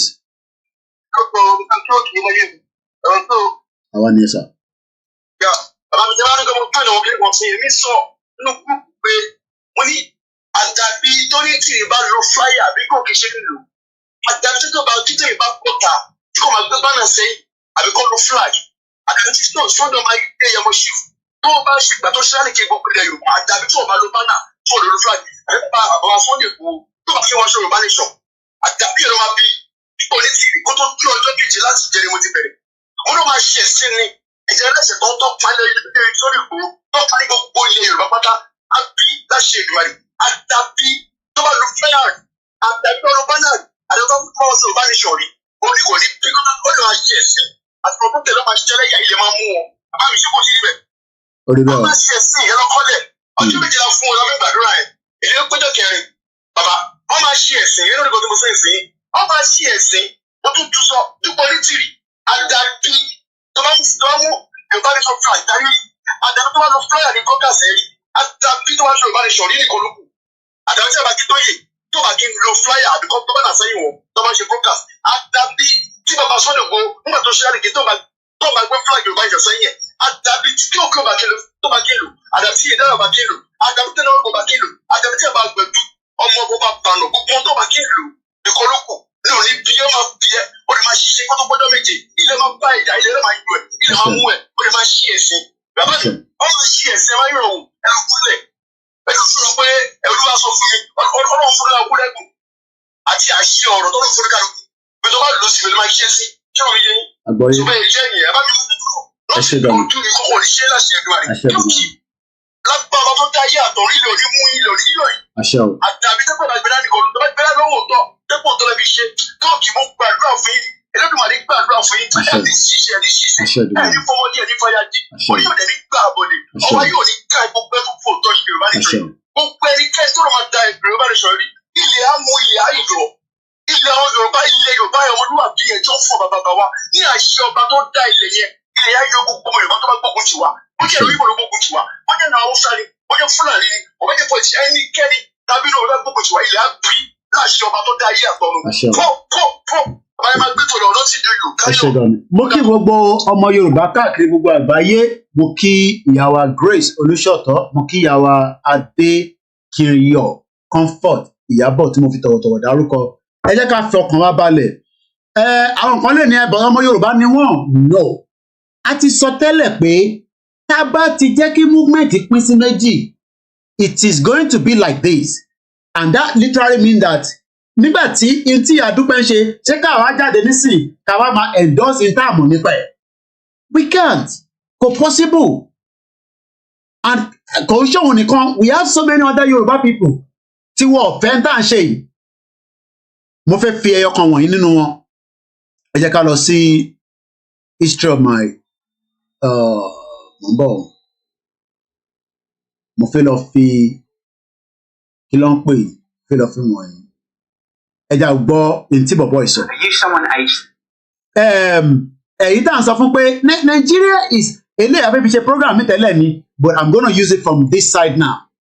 à ń sọ fún yín pé this is the president of African Development Bank Akinwumi Adesina is a Yoruba man,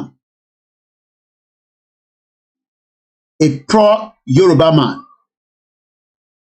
Kí ni àràgàfà kí lẹ ń sọ pé this is blackmailing àwọn ló ń blackmail ara wọn ṣé wọ́n blackmail àwa ni àbáwọlẹ là ń blackmail wọn ẹ bá mi ṣe ọ̀rọ̀ yẹn jáde dáadáa torí mo òyìnbó tẹkọ yẹn kò yé mi ṣé àwa là ń blackmail ni àbí wọ́n blackmail wa?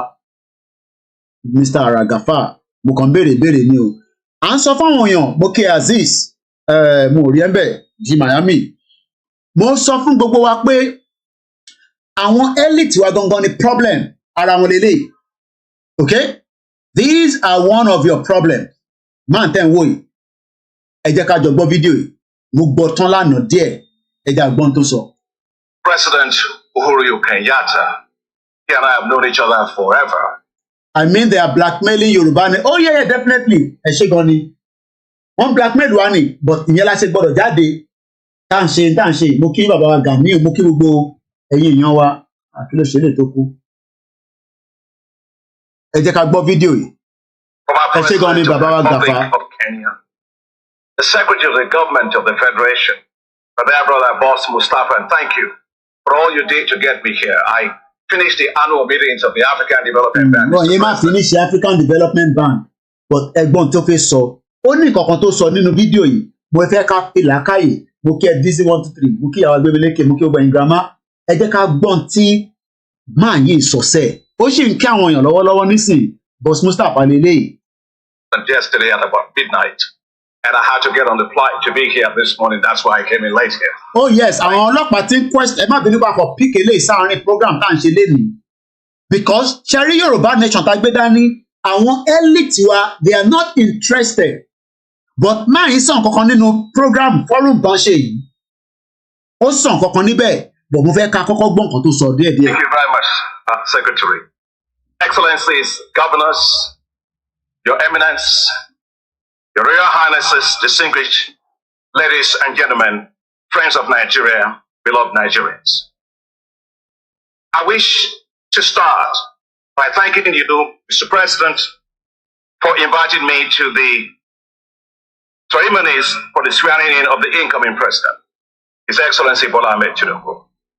I would like to congratulate you, Mr. President, for this achievement of the 7th democratic transition of our beloved country.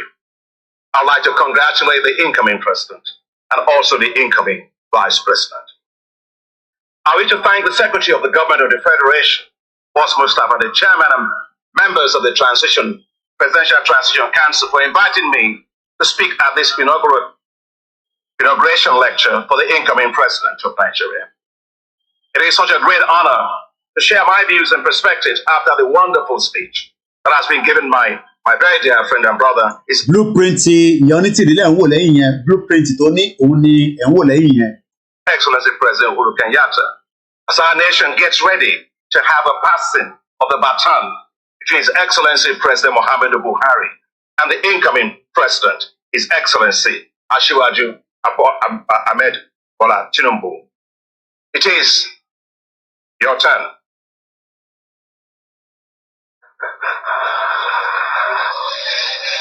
I wish to congratulate you, Mr. President, for your stewardship against difficulties of our nation for the past 8 years.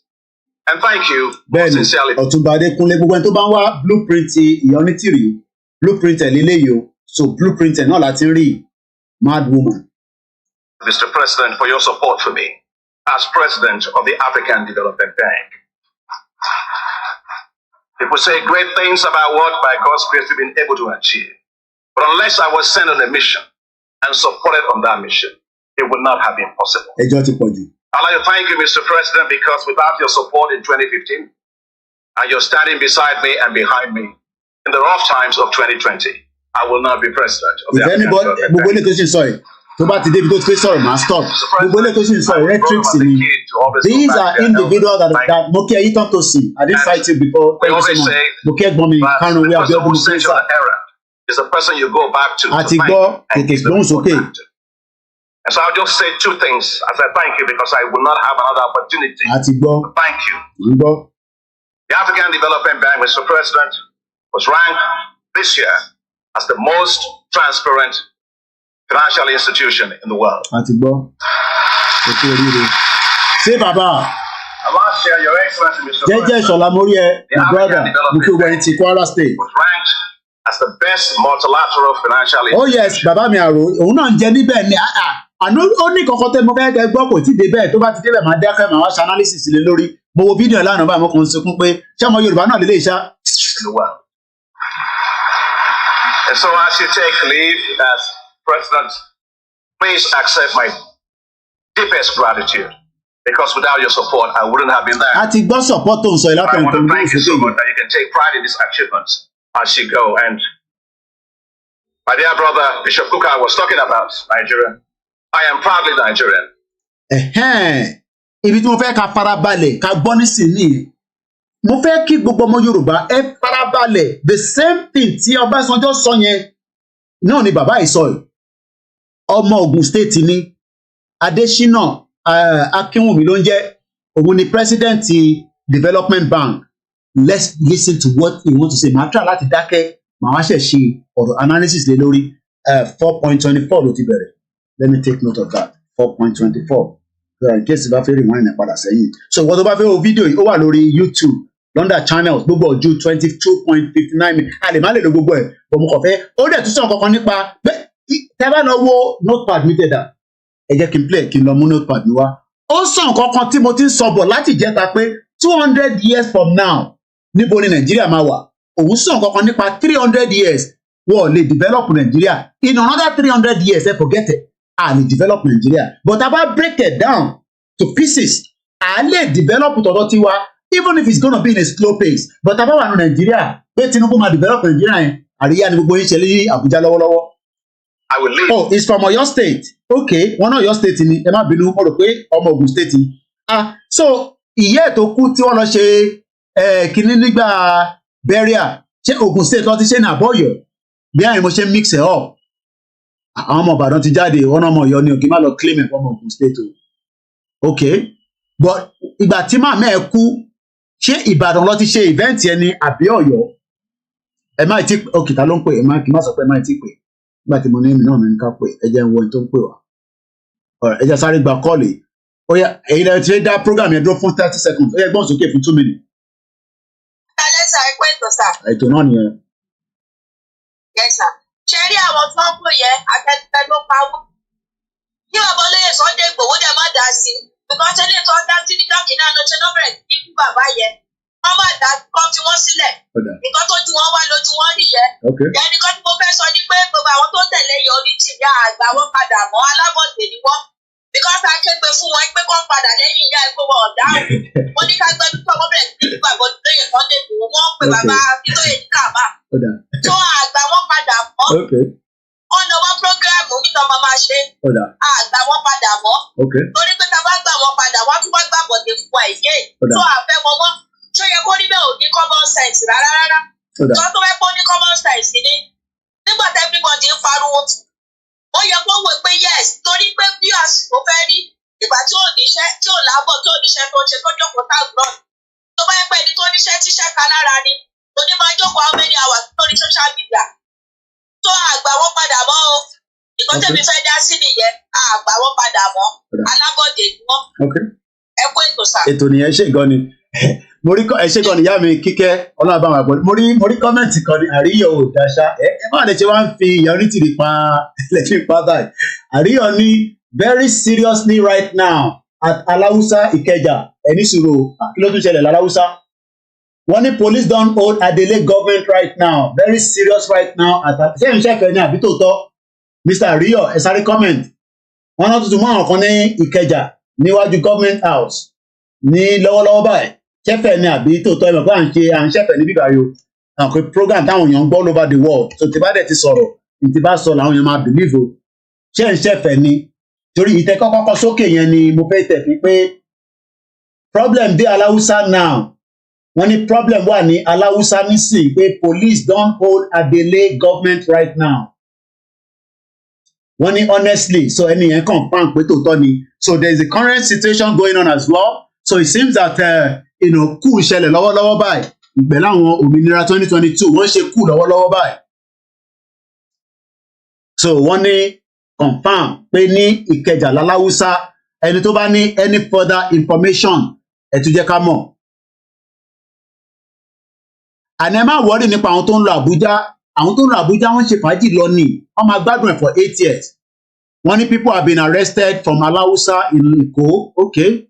Mommy wa Eunice now saw the same thing lórí YouTube. Pure truth with army uniform on them. They are arrested. Wọ́n ní pẹ̀lú army uniform. Ẹ jẹ́ kí n sáré lọ wo Twitter. So ẹ jẹ́ àṣìfi Adésínà sílẹ̀. So there's a lot of development going on. So there's another arrest from Intangbo. There's another arrest. So Mumbo, there's another arrest going on. So what we can do is type in Yoruba Nation. Sorry, Twitter. So maybe anything will pop up because we're only from any. Okay. Okay, breaking news. Agitator attack police station in Lagos. Hijack radio station. Okay, there's another news in Lagos State. 5 suspected Yoruba Nation attack hijack radio station in Oyo at Ibadan. Okay, Nigerian police arrest 5 for hijacking Ibadan Amuludun. Yoruba Nation police. Yoruba Nation army. Wọ́n mà ní uniform lóòótọ́. Ṣáwọn bí tulele àbáwọn the same people yẹn náà lè. Ẹni sùúrù. Lagos lélẹ́yìí o. Police arrest Yoruba Nation agitator. One, the Lagos State Police has arrested 2 Yoruba Nation agitators in the early hours. Yoruba Nation Army. Yoruba Nation Army and Police. Okay. Kí ló ń cover ojú wọn fún nísìn? Kí ló ọlọ́pàá ń cover ojú wọn fún tó fi jẹ́ ká rójú wọn? Bomb bastard. Ẹ ṣé gan ni Mr. Rio fún news yẹn. Aranta sọ pé gbogbo àná la jọ ń ṣe program. So the latest development tó tún jáde ni pé wọ́n tún mú àwọn kan náà ní Aláwùsá. The agitators numbering 15 had stormed Aláwùsá police station at about 5:35 today, chanting Yoruba Nation has taken over, and they injured some police officers who attempt to disperse them. 2 of the agitators were arrested while the rest took to their heels. The prompt and coordinated response of the police, the suspects who were arrested with charms, dangerous weapons, and different offensive insurgents bearing Yoruba Nation Army, stormed Alausa Division along with others at about the same time. Other set of the group was attempted to take over a radio station. So coordinated plan, Lele, the Black Gold, Moki African Confidential. So Black Gold, Koiki, you are not for Yoruba Nation. Àbófẹ́ gbẹ̀ pé ní ìpèfé mú àwọn ìdílé ẹnu ìwọ tó ń sọ̀rọ̀ yẹn Gbénga àbí kí ló ń jẹ ìpè máa mú àwọn bàbá tó bí ẹ ṣé kò yẹ pé pèfé mú ẹ ṣá tó ń sọ pé Koiki, you are not for Yoruba Nation. Bàbá ẹ ló wà ní fún bàbá ẹ ní kò ní sí fún Yoruba Nation. Ọmọ àlè ojú ẹ ló lè gbé jáde nísìn olórí burúkú ọmọ ẹ o kò máa forí képè ní bíbá nísìn. Bomb bastard. Ṣé bó ṣe fẹ́ gba Yorùbá Nation náà lélẹ̀? Ṣé tá bá jáde ṣé yẹ kí sójà tún máa mú gbogbo amọ́lẹ̀ tó bá yẹ pé a lọ ní the right directive? Bomb bastard. Olórí burúkú somebody. Nígbà fáwọn tó ń rìn wá. Wọ́n náà ti tún mọ́ àwọn kan ní Lagos State. Àníṣe mo ní tó ò bá sí Ìgbòho kò sí Yorùbá Nation. I need àdá. I need just 1 million people kó wà ní Lagos State. Kí sójà wa mọ bó ṣe fẹ́ kó gbogbo wa. Bomb bastard. Mo ní di 500,000 ní Ọ̀yọ́ State. Àwọn ọmọ bí sójà ṣe fẹ́ kó gbogbo wa. In terms of yín nìyẹn, mo ní protest. Ìyá yín sọ pé ìjọba délé máa jáde. Èmi máa dùn gan o. Èmi máa dùn gan. Kábíyèsí Elédùmarè. African Confidential. A ní kẹ́ ṣe sùúrù, dá wa lóhùn. Ẹ wo ń tẹ wá dá sílẹ̀ nísìn. Ìyá Onítìrí olórí burúkú bomb bastard. Jáde wá o. Jáde níbi tó wà. Àtẹ̀wọ̀n bí aṣọ ṣe ẹ̀kúrú ṣe program ṣá. Bomb bastard. Ẹ ká lọ oṣù ẹ̀kọ́ rí bẹ̀. Kò yẹ kó rí bẹ̀. Ṣé ó ń ṣe program lénìí? Àbí ó ti kó gbá wọlé? Ṣé ó ti kó gbá wọlé? Wèrè. Ó ní breaking news. Why radio station call Adele Janduku? Wèrè woman. Bomb bastard.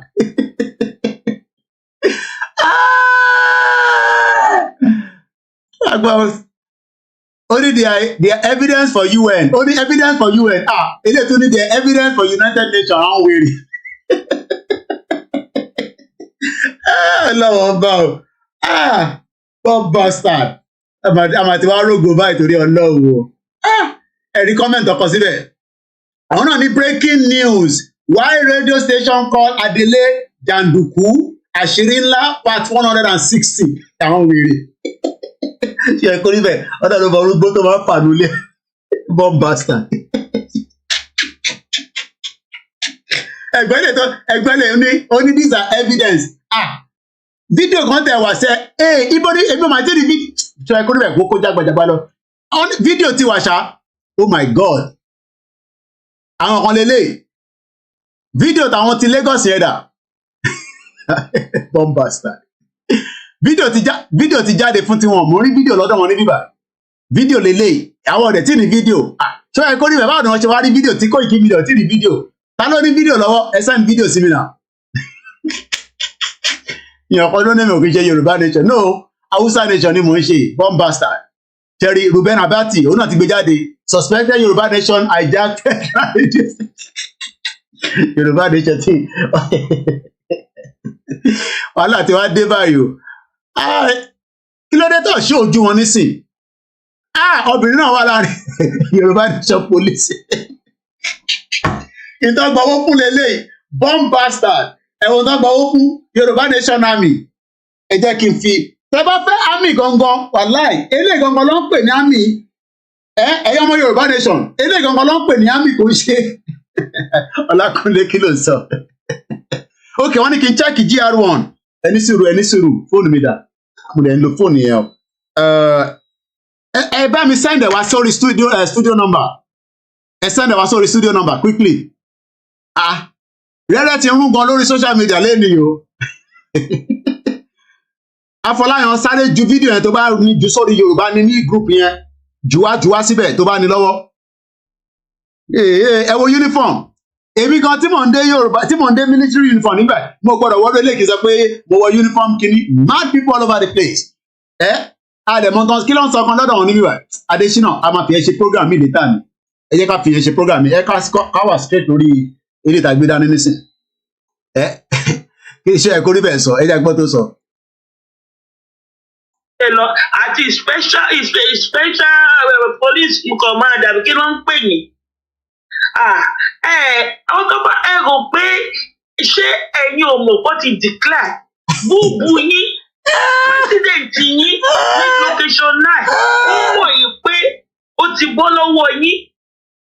àwọn ìpè wọn mu drug mo mọ̀ọ́rù drug tó mu these people are drinking drug àbẹ́ẹ̀gbọ́n kan tó sọ fídíò ìgangan ni mo need fídíò táwọn play mo need fídíò yẹn wọn ló wà lórí group wa bọ́ mo lè wọnú group yẹn because mo ń lo fóònù yẹn fi stream ẹ má bínú ẹ̀ ń tẹ́wà lórí Koiki Odùduwà máa jáde fún 10 seconds ẹ má bínú tí bá padà wá tó bá clear máa wọ́n ti ń mu gum ẹ jẹ́ sáré lọ sórí group wọn náà ti send ẹ̀ sórí GR1 màá lè forward ẹ̀ sórí another number mi.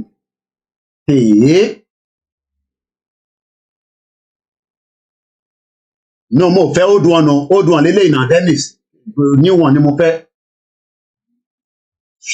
eléyìí tẹ́ ní kí n lọ wò yí old one nínà ìbá ti ní old one yìí lọ́wọ́ ẹ kò jẹ́ kí n kúrò nínú message inú kan tá à ń ṣe ní bíbá a ní new one tọ́ṣẹ̀ release ni mo fẹ́ new release lélẹ́yìí tí wà sí Àyìndé ok ó dà ẹ ló yá mi ok yá mi ti send ẹ̀ wá sí bíbá yá mi wúrà àwa náà gbọ́dọ̀ ní lọ́wọ́ náà ó yá Koiki sáré jù lọ sórí Facebook ẹ̀yà kúrò lọ́rọ̀ ẹ̀ kúrò bẹ́ẹ̀ ẹ̀yin ọmọdé ìgbọ́ràn yìí èèyàn kan ní ó ní mò ń ṣe Yorùbá nation èmi gan tí mò ń dé fìlà sójà ní bíbà sójà gan bẹ̀rù pé Koiki pọ̀pọ̀ yìí tó bá wálé pẹ̀lú fìlà yìí á dá wàhálà lẹ́ o London tí mo ti ń dé fìlà yìí lásán gan koikimedia breaking news nǹkan ọ̀ṣẹ̀ ṣì post ẹ̀ náà so mo ti post ẹ̀ ó ti ń bọ̀ à ń sọ fún yín pé kẹ́ ṣe sùúrù ẹ̀ dá wa lóhùn ẹ wá wo ti ẹlẹ́lẹ́yà yìí ṣé uniform náà lélẹ̀ ẹ wo fìlà tó ń dé ṣé fìlà sọ́jà náà lélẹ̀ wọ́n bastard ní gbogbo yín sẹ́ ẹ̀yin ọmọdé mi gbọ́ràn yìí mo ń bọ̀ ẹja padà sí bíbá Sure. Dàwàdà kẹ́ríkẹ́rí. Wọ́n ti wá sọ Yorùbá nation dàwàdà. Ṣé ní pé mo sọ pé wọ́n ti sọ Yorùbá nation dàwàdà kẹ́ríkẹ́rí? Fídíò ẹ̀ lélẹ̀. Oh my God. The same video náà ni ìyá mi. Wọ́n ṣe lè ní mò ń sọ sẹ́ẹ̀. No. Èmi gan mọ́ ṣé lè yóò save ni? Fídíò lè kọ́ ni mò ń wà. Ok, àwọn ọmọ Koiki gan ti gbé news yẹn. Fídíò ẹnìkan ni mo ṣe ní. Fídíò wo lèmi wá post? Wrong video gan lèmi gan post. Wọ́n ti send video ẹ̀ sí mi. Ẹ ti send ẹ̀ má worry bọ̀ èmi mo lọ ń post. Kí ló dé tí kò save sórí fóònù mi? Ẹ ní sùúrù jẹ́jẹ́ ventures. Ẹ jẹ́ n sáré forward ẹ̀ síra mi níbí wa. Irú àwọn yìí. Tó bá jẹ́ pé protest là ń ṣe tapọ̀ níta, ṣé lẹ́yìn kò ní yẹ wájú ilé tó ń ṣe lọ? Tó bá jẹ́ pé protest tá à ń ṣe lọ, ṣé kò ní yẹ wájú ilé tó ń ṣe lọ yìí? À ń sọ fún yín pé kò sí Ìgbòho ẹ fẹ́ gba Yorùbá nation, ẹ ti mú pàìpàì, ẹ ti wà on drugs. Gbogbo yín ti wà on drugs, ẹ jẹ́ n lọ sọ́dọ̀ jẹ́jẹ́ action. Ó yá gbóhùn sókè.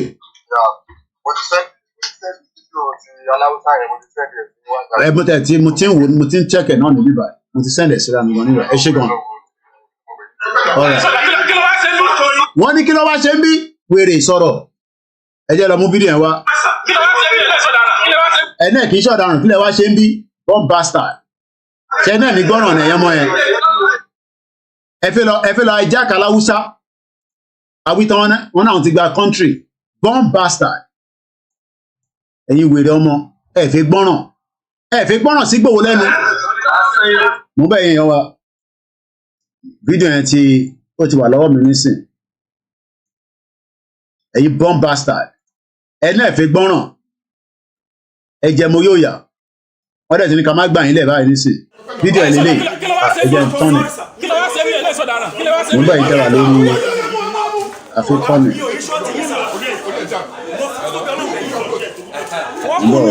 Ọ́díò máa jáde ẹ̀ tẹ́wà lórí. Táwọn èèyàn ṣì ń gbọ́ mi lórí koikimedia Instagram ọmọ jáde náà lẹ́yìn ó ṣe jáde jẹ́jẹ́ ìṣọ̀lá. So ọ́díò nìkan ni tó ní jáde nísìn. Kọ́ọ̀lù ṣì ń lọ ẹni tó bá fẹ́ pè. Káàmárì ṣé intan ṣe ìṣó ráì? Torí pé ká balance conversation yẹn torí àṣọ fún pé kò ráì.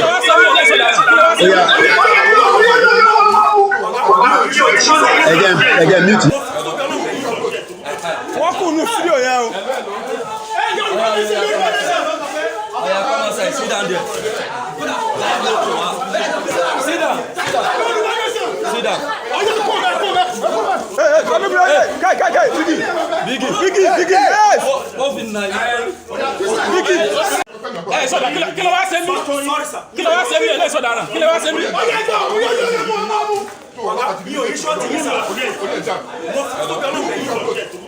Wọ́n kù nù fídíò yẹn o.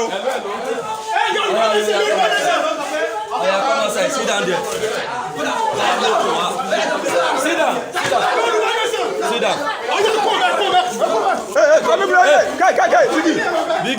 Biggie. Yes.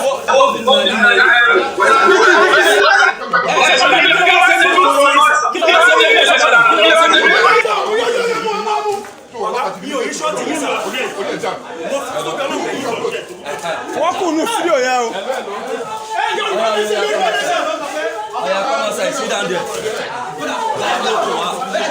Sit down. Sit down. Hey, come here. Biggie. Yes. Biggie. Hey, so kí ló wá ṣe mí? Kí ló wá ṣe mí? Ẹ sọ̀dà náà. Kí ló wá ṣe mí?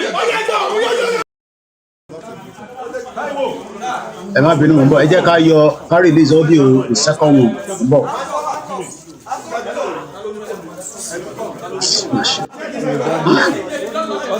How gullible our people are.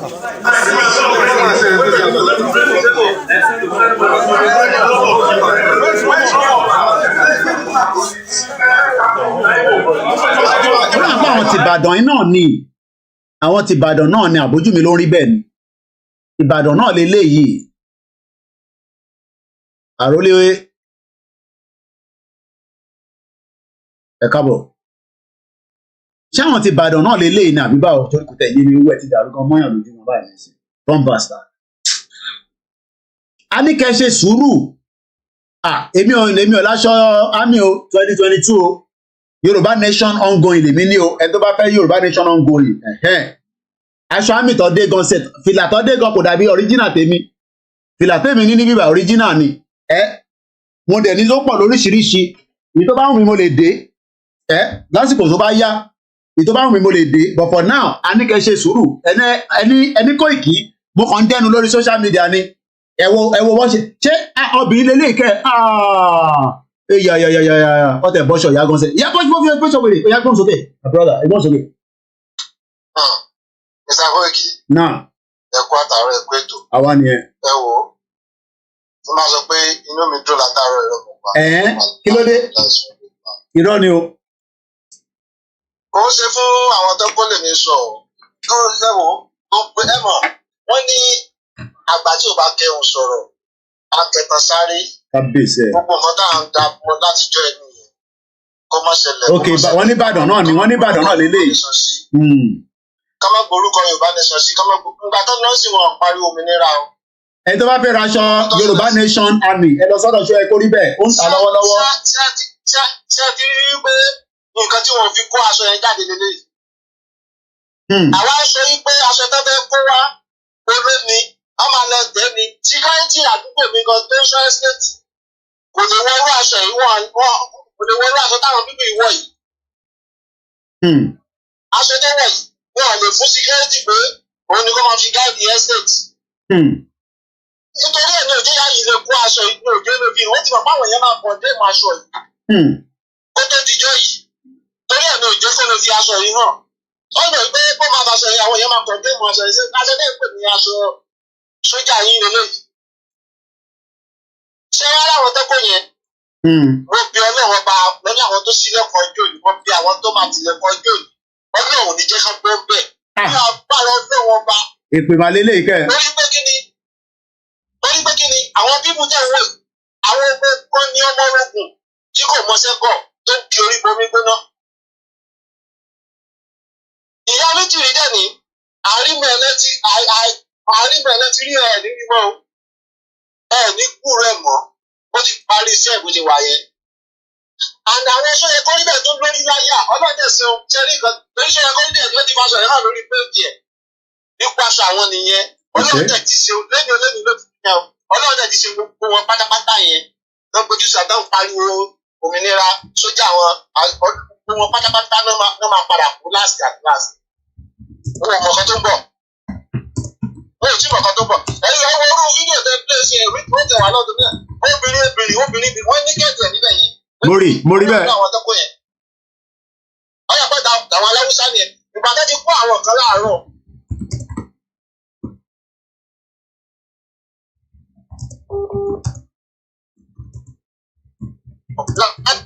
KOKORO lẹ́gbọ́n wọ́n kó àwọn kan láàárọ̀ àbí lálẹ́ àná ẹ̀yìn nǹkan tó wá jáde láàárọ̀ ìgé tẹ́tẹ̀ tí pé wọ́n ti ń kọ́ àwọn èèyàn tí kò yẹ kó kó wọn lẹ́gbọ́n ni. sẹ́rí nǹkan tá à ń sọ yìí láti jọ yìí tá à ń sọ ni èmi tẹ́ ẹ fẹ́ kí bàbá jáde bí wọ́n bí ìjẹta àbíbí àná kán tètè dìbò gbígbé Dúpẹ́ ọmọbìnrin kan bẹ tẹ́pẹ̀ ní Dúpẹ́ ọmọ Onítìrí o ọlọ́ọ̀fẹ́ ṣe ìtẹ́rìm àwọn ọ̀dẹ̀ mọ́ rí o kí gbogbo níṣù gbé kí local gbé international gbé látàrí náà àbíjẹta sẹ́rí ètò lọ sílé ni wọ́n bá ti ṣe tọ́kọ̀ bàbá torí bàbá yẹn wọ́n lè sọ̀rọ̀ rẹ̀ kọ́kà kí ìwé wọ̀ mẹ́gbẹ́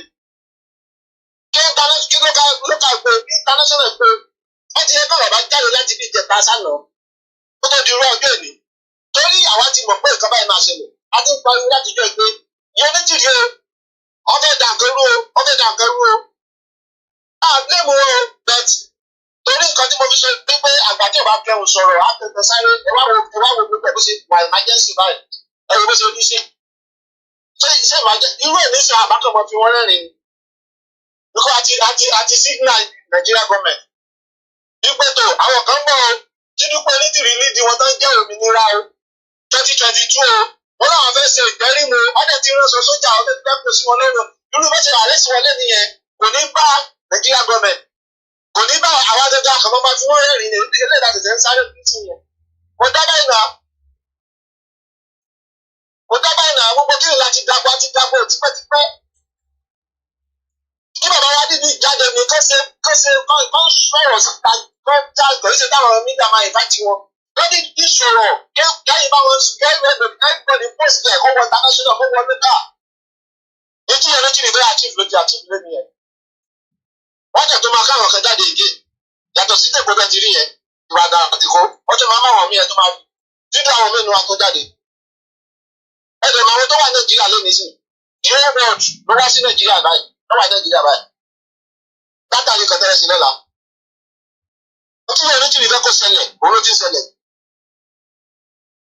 olórí burúkú rẹ̀ lánàá tó wá sí orí ìjìnlẹ̀ nínú ọ̀rọ̀ lánàá kò sọ wípé ó ń dín ó sì ń dín láì pé àní àwọn àtẹ́rìwò àwọn ò tí ì ṣe tánṣẹ́ pé àwọn ò mọ̀jọ́ ó tún sọ lánàá ìyá ìyá ti ló tún sọ lánàá lórí sọ ìjìnlẹ̀ ìgbé ṣẹláwó kan tó ṣẹlẹ̀ sí wọ́n wá pe àwọn èèyàn táwọn èèyàn máa lọ jáde mọ́sábọ́ọ̀kì ó sọ fún yín wípé àwọn tí ìyá Onítìrí fẹ́ kan jáde tó fẹ́ kán àrẹ́sì gangan wọn jáde àwọn ṣẹláwó tí wọ́n pẹ́ jáde lónìí yẹn wọ́n bá yí fa àwọn kan jáde ni láti rà àrẹ́sì àwọn èèyàn ọ̀dẹ̀ jáde ìyẹn ni àwọn tó lóye àwọn tó tẹ̀lé tọ́mọ̀ pátá gbà fún lóye kan ìyẹn Onítìrí fẹ́ kán àrẹ́sì àwọn èèyàn ọ̀dẹ̀ jáde bẹ́ẹ̀ ṣe wà sí ìpè wọ́n ní kò sí bá a ṣe porí ajá láti porí kòkó tàbí sí. ẹni tí bá wọn sọ̀rọ̀ láti bí 6 months 7 months ago tí ò gbójú síta mọ́ báyìí lọ sí bẹ́ẹ̀ mọ̀ tó wà. ṣé kò yẹ kó ti yá àwọn wèrè tó tẹ̀lé? ẹ̀rọ bí tó bá movement dé sí. ilẹ̀ tó máa múlà sáà mọ̀ kọ́ tó máa amọ̀lẹ̀ tó máa múlà báyìí sáàmọ̀lẹ̀ kọ́ tó máa múlà báyìí. nítorí quiet ní tí Nàìjíríà gbọmọ ní quiet ni pé wọn kò tí ì sẹni tó ti lè sọ̀rọ̀ nù wọn báyìí bóyá ní pèsè ló fẹsẹ̀ rẹ̀ ní o bóyá ó pèsè tó ṣẹ̀ṣẹ̀ wọn tó ṣẹ̀ṣẹ̀ kúrò mẹ́ni wọn àti lè sọ anything kí wọ́n ní ọ̀dà for now. because now bọ́wà ti fẹ́ agbára ti fẹ́ wọ́n ti fẹ́ change agbára wọ́n ti fẹ́ change power. bóyá ní pèsè tó fẹ́ wọ bẹ̀ ní ìsìn ló fẹ́ àná sí pé àwọn bá yìí o. Mo kí ẹ̀ ń tẹ́wà lórí mixella mo fi dáadáa má bínú látàrí pé mo náà rẹ́fẹ́rẹ́nsì mo gbádùn ẹ̀gbọ́n mi ẹ̀ ṣe kí akálẹ̀ omi tún lè wọlé. lábẹ́ ti rẹ́fà mr koshi ẹjọ́ tó lọ nígbà pariwo láti jọ ní kíní ẹ̀ ń káwà kan lára táwa ń pariwo láti jọ ilé làwa wà àwa mọ tó ṣẹlẹ̀ àmọ́ nǹkan tí Nàìjíríà gọọmẹ̀ntì lè ṣe àmọ́ nǹkan tán lè dáradà ìjọ Onítìrí ò lè wá sí àdúgbò mi níbi tí mo ń gbé ó káwọn bí 100 wá pé òun fẹ́ gbalẹ̀ àdúgbò tí mo gbé kó sọ pé òun fẹ́ gbà kó lè gbà adúlá pé odidi nation odidi ìlú sáré tó wà bẹ́ẹ̀ máa káwọ́ gbà wọ́n táwa ní àdúgbò máa káwọ́ gbéra ní pé àwọn kan fẹ́ gbalẹ̀ mọ́ wa lọ́wọ́. ẹ̀rọ tó ṣẹlẹ̀ Màgódé náà ẹ̀rọ tó ṣẹlẹ̀ ẹbí ṣe Màgódé ṣe sáfù náà Màgódé ẹsẹ̀ ẹbí ṣe sáfù káwọn kan láwọn làwọn ní kí ló tẹ̀yìn ọ̀gáde ìjọ tó lọ bẹ̀. a tún wá pé odidi nation lẹ́yìn kan lẹ́yìn fẹ́ gbà lẹ́wọ́ káwọn àwọn ọmọ ìdìbò kan àwọn ọmọ àjọ àwọn olórí burúkú kan ẹ̀rọ kó wọn jẹ ṣe àwọn sójà kékeré kan àwọn nation bá Ìyá Kogi ti kó bá rẹ̀ fún nǹkan wọ́n máa lọ àrẹ́sì Ìyá Kogi. Lórí fídíò Ìyá Kogi jáde lánàá ara àwọn tí Ìyá Kogi ń tírẹ́nì àwọn oníwọ̀ṣọ Yorùbá ní àdìsọ́rọ̀ wọn tọ́gbọ̀ṣẹ́ sọ́rọ̀ yẹn kọ́ lọ àrẹ́sì Ìyá Kogi. Ìyá Onítìrí náà dẹ̀ ti fẹnu sọ wípé Ìyá Kogi àrísẹ́tẹ̀ ń ṣe ẹkú ṣe Ìyá Kogi kọ́ máa gbé bẹ́ẹ̀ níbi kan tó ń lọ tó lẹ́jọ́ dá gbogbo ẹ̀ fún olórí burúkú gbogbo alálẹ̀ máa yọ ilé máa yọ yẹn Onítìrí ọmọ sẹ́kún náà ọmọ ẹ̀ lójú àwọn ọmọ Onítìrí mi jẹ́ ìyàwó láyé àti ìbá tẹ̀lé Yorùbá ló kù àti ìbá bú mi lọ Yorùbá ló kù Onítìrí àtúbọ̀ tẹ̀lé ní ta ẹjẹ kẹlẹ mi pé ẹ ṣe gan ni intan wò lọ́wọ́lọ́wọ́ wọ́n ní ilé tó ṣẹlẹ̀ nílùú Ìbàdàn ni but ti Lagos State náà a máa ka statement yẹn jáde láìpẹ́ but lẹ́ẹ̀kan sí ẹja lọ sí Germany lọ́dọ̀ tiwọn náà wọ́n kúkú ń sọ̀rọ̀ lọ́dọ̀ ṣe ẹ kó rí bẹ́ẹ̀ torí pé nǹkan sọ wọ́n sì ń defend nonsense tí ó ń lọ lọ́wọ́lọ́wọ́ ẹ jẹ́ ká lọ gbọ́ nǹkan tí wọ́n ń sọ lọ́dọ̀ tiwọn bọ̀ká tó gbọ́ ní just ráńpẹ́ díẹ̀ ẹ bá mute background ẹ ti wọlé ẹni tó ń gbọ́ wa láti Germany ẹ mute tẹ́ fi ń gbọ́ mi nílé yẹn ó ní interfere padà sí bíbá. ẹ ká sọ àwọn wọlé o. à ń gbọ́ yín sà. ẹ kú ètò Mr. Koiki. ètò ni ẹ aṣẹ́dùmarè. àdìpọ̀ àpòfojúsọ́nà àwa ni ìwájú òde báyìí láyọ̀ àtàlà. aṣẹ́dùmarè. ẹ ṣe gan ẹ jọ ẹ tí èmi fẹ́ sọ fún gbogbo àgbáyé ni pé kí bàbá kí wọ́n jọ nítorí tọ́lọ́ ní èdè ká má jò pẹ́ rárá kí wọ́n bá bọ́ síta kí wọ́n lè bọ́ǹkì ìyá skama yìí ìyá yìí o kìí ṣe Yorùbá lè san o kí wọ́n jáde fún wa láti ó dé the best solution fún wa because àwọn eléyìí kan dọ̀tí Yorùbá lè san ìyá ìlú àtẹ̀bá wù dáadáa tá a bá tún wù náà generally ẹ máa rí pé àwọn gọ́ọ̀mẹ̀ntì support ìyá yìí but tó bá jẹ́ pé international pé tí bàbá jáde lẹ́yìn sí kí bàbá kan sọ yìí pé okay o ìyá Onítìrí yìí o is not among us it's not Yorùbá nation òmìnira 2022 òun ló mọ bí tí ìnira ẹ̀ ti dé òun ni kò mọ bá kí bàbá kan declare fún wa gbogbo di owó ẹ máa gbé BBC gbá ní gbogbo àgbáyé máa gbé tí bàbá bá sọ bàbá ni wọ́n fẹ́ gbọ́rùn tí bàbá dé bọ́ǹkì woman kí wọ́n dé ká sọ pé àwọn òmẹ́ndé yìí mọ́ àwọn ènìyàn yóò sára wa láti bẹ́ solution fún wa. ẹjọ́ tèmi kan máa sọ ní àárín yẹn bẹ́ẹ̀ lọ bí fún báyìí náà torí àwọn another person ẹjọ́ tó lọ lọ́kẹ́ bá wa bẹ́ẹ̀ sì máa rí ìjìnlẹ̀ bàbá gbogbo à very very very most important ẹjọ́ tó rí tọ́ lọ́hùn ẹjọ́ sọ Ọlọ́run á gbà fún ẹgbẹ́ wa kan Ọlọ́run á mú adé bẹ̀rẹ̀ lára tó ń fẹ́. àmín àmín mo kí gbogbo ẹ̀yin ọ̀jọ̀gbọ́n tí a jọ ń fi ẹ̀mí bá lọ kí lẹ́yìn rí sí tó ń lọ torí pé a ti sọ fún àwọn èèyàn pé Yorùbá nation Ìyá Onítìrí ti wá dagboru fóònù kan ti lọ́lẹ̀ mí láti ṣáàjẹ̀ ẹ jẹ́ ká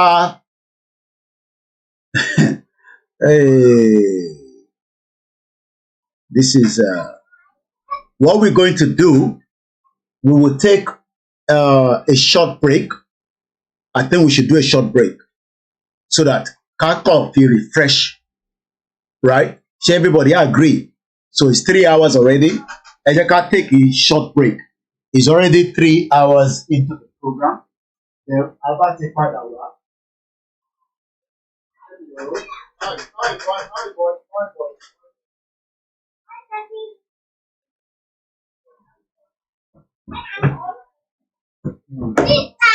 So I can take a break so that become a fellow so that bí a tábà máa fi padà wá then a lè ní opportunity pé bàbá máa jáde live mo ní láti because I've been on here for 3 hours now and I need to go and speak to bí a bàbá máa ní time tó pé jáde so that a lè gbé broadcast bàbá Akintoye a lè gbé wá ní full definitely bàbá ní ó ní láti jáde lẹ́nu láti condemn nonsense but mo ní láti pe àwọn world media so that kí lè béèrè pé ṣé any arrangement ti ń lọ ẹ yẹ ká take that short break oh yes ẹ yẹ ká take that short break so by the time I come back we will then be able to have a transmission so kí lè tètè lọ béèrè 1 or 2 questions lẹ́yìn so ẹ yẹ ká ṣe yẹn we done our 3 hours so we have been very good àti ṣe more than 3 hours but I think we are very good but keep in touch pẹ̀lú wa lórí timeline wa we will be live again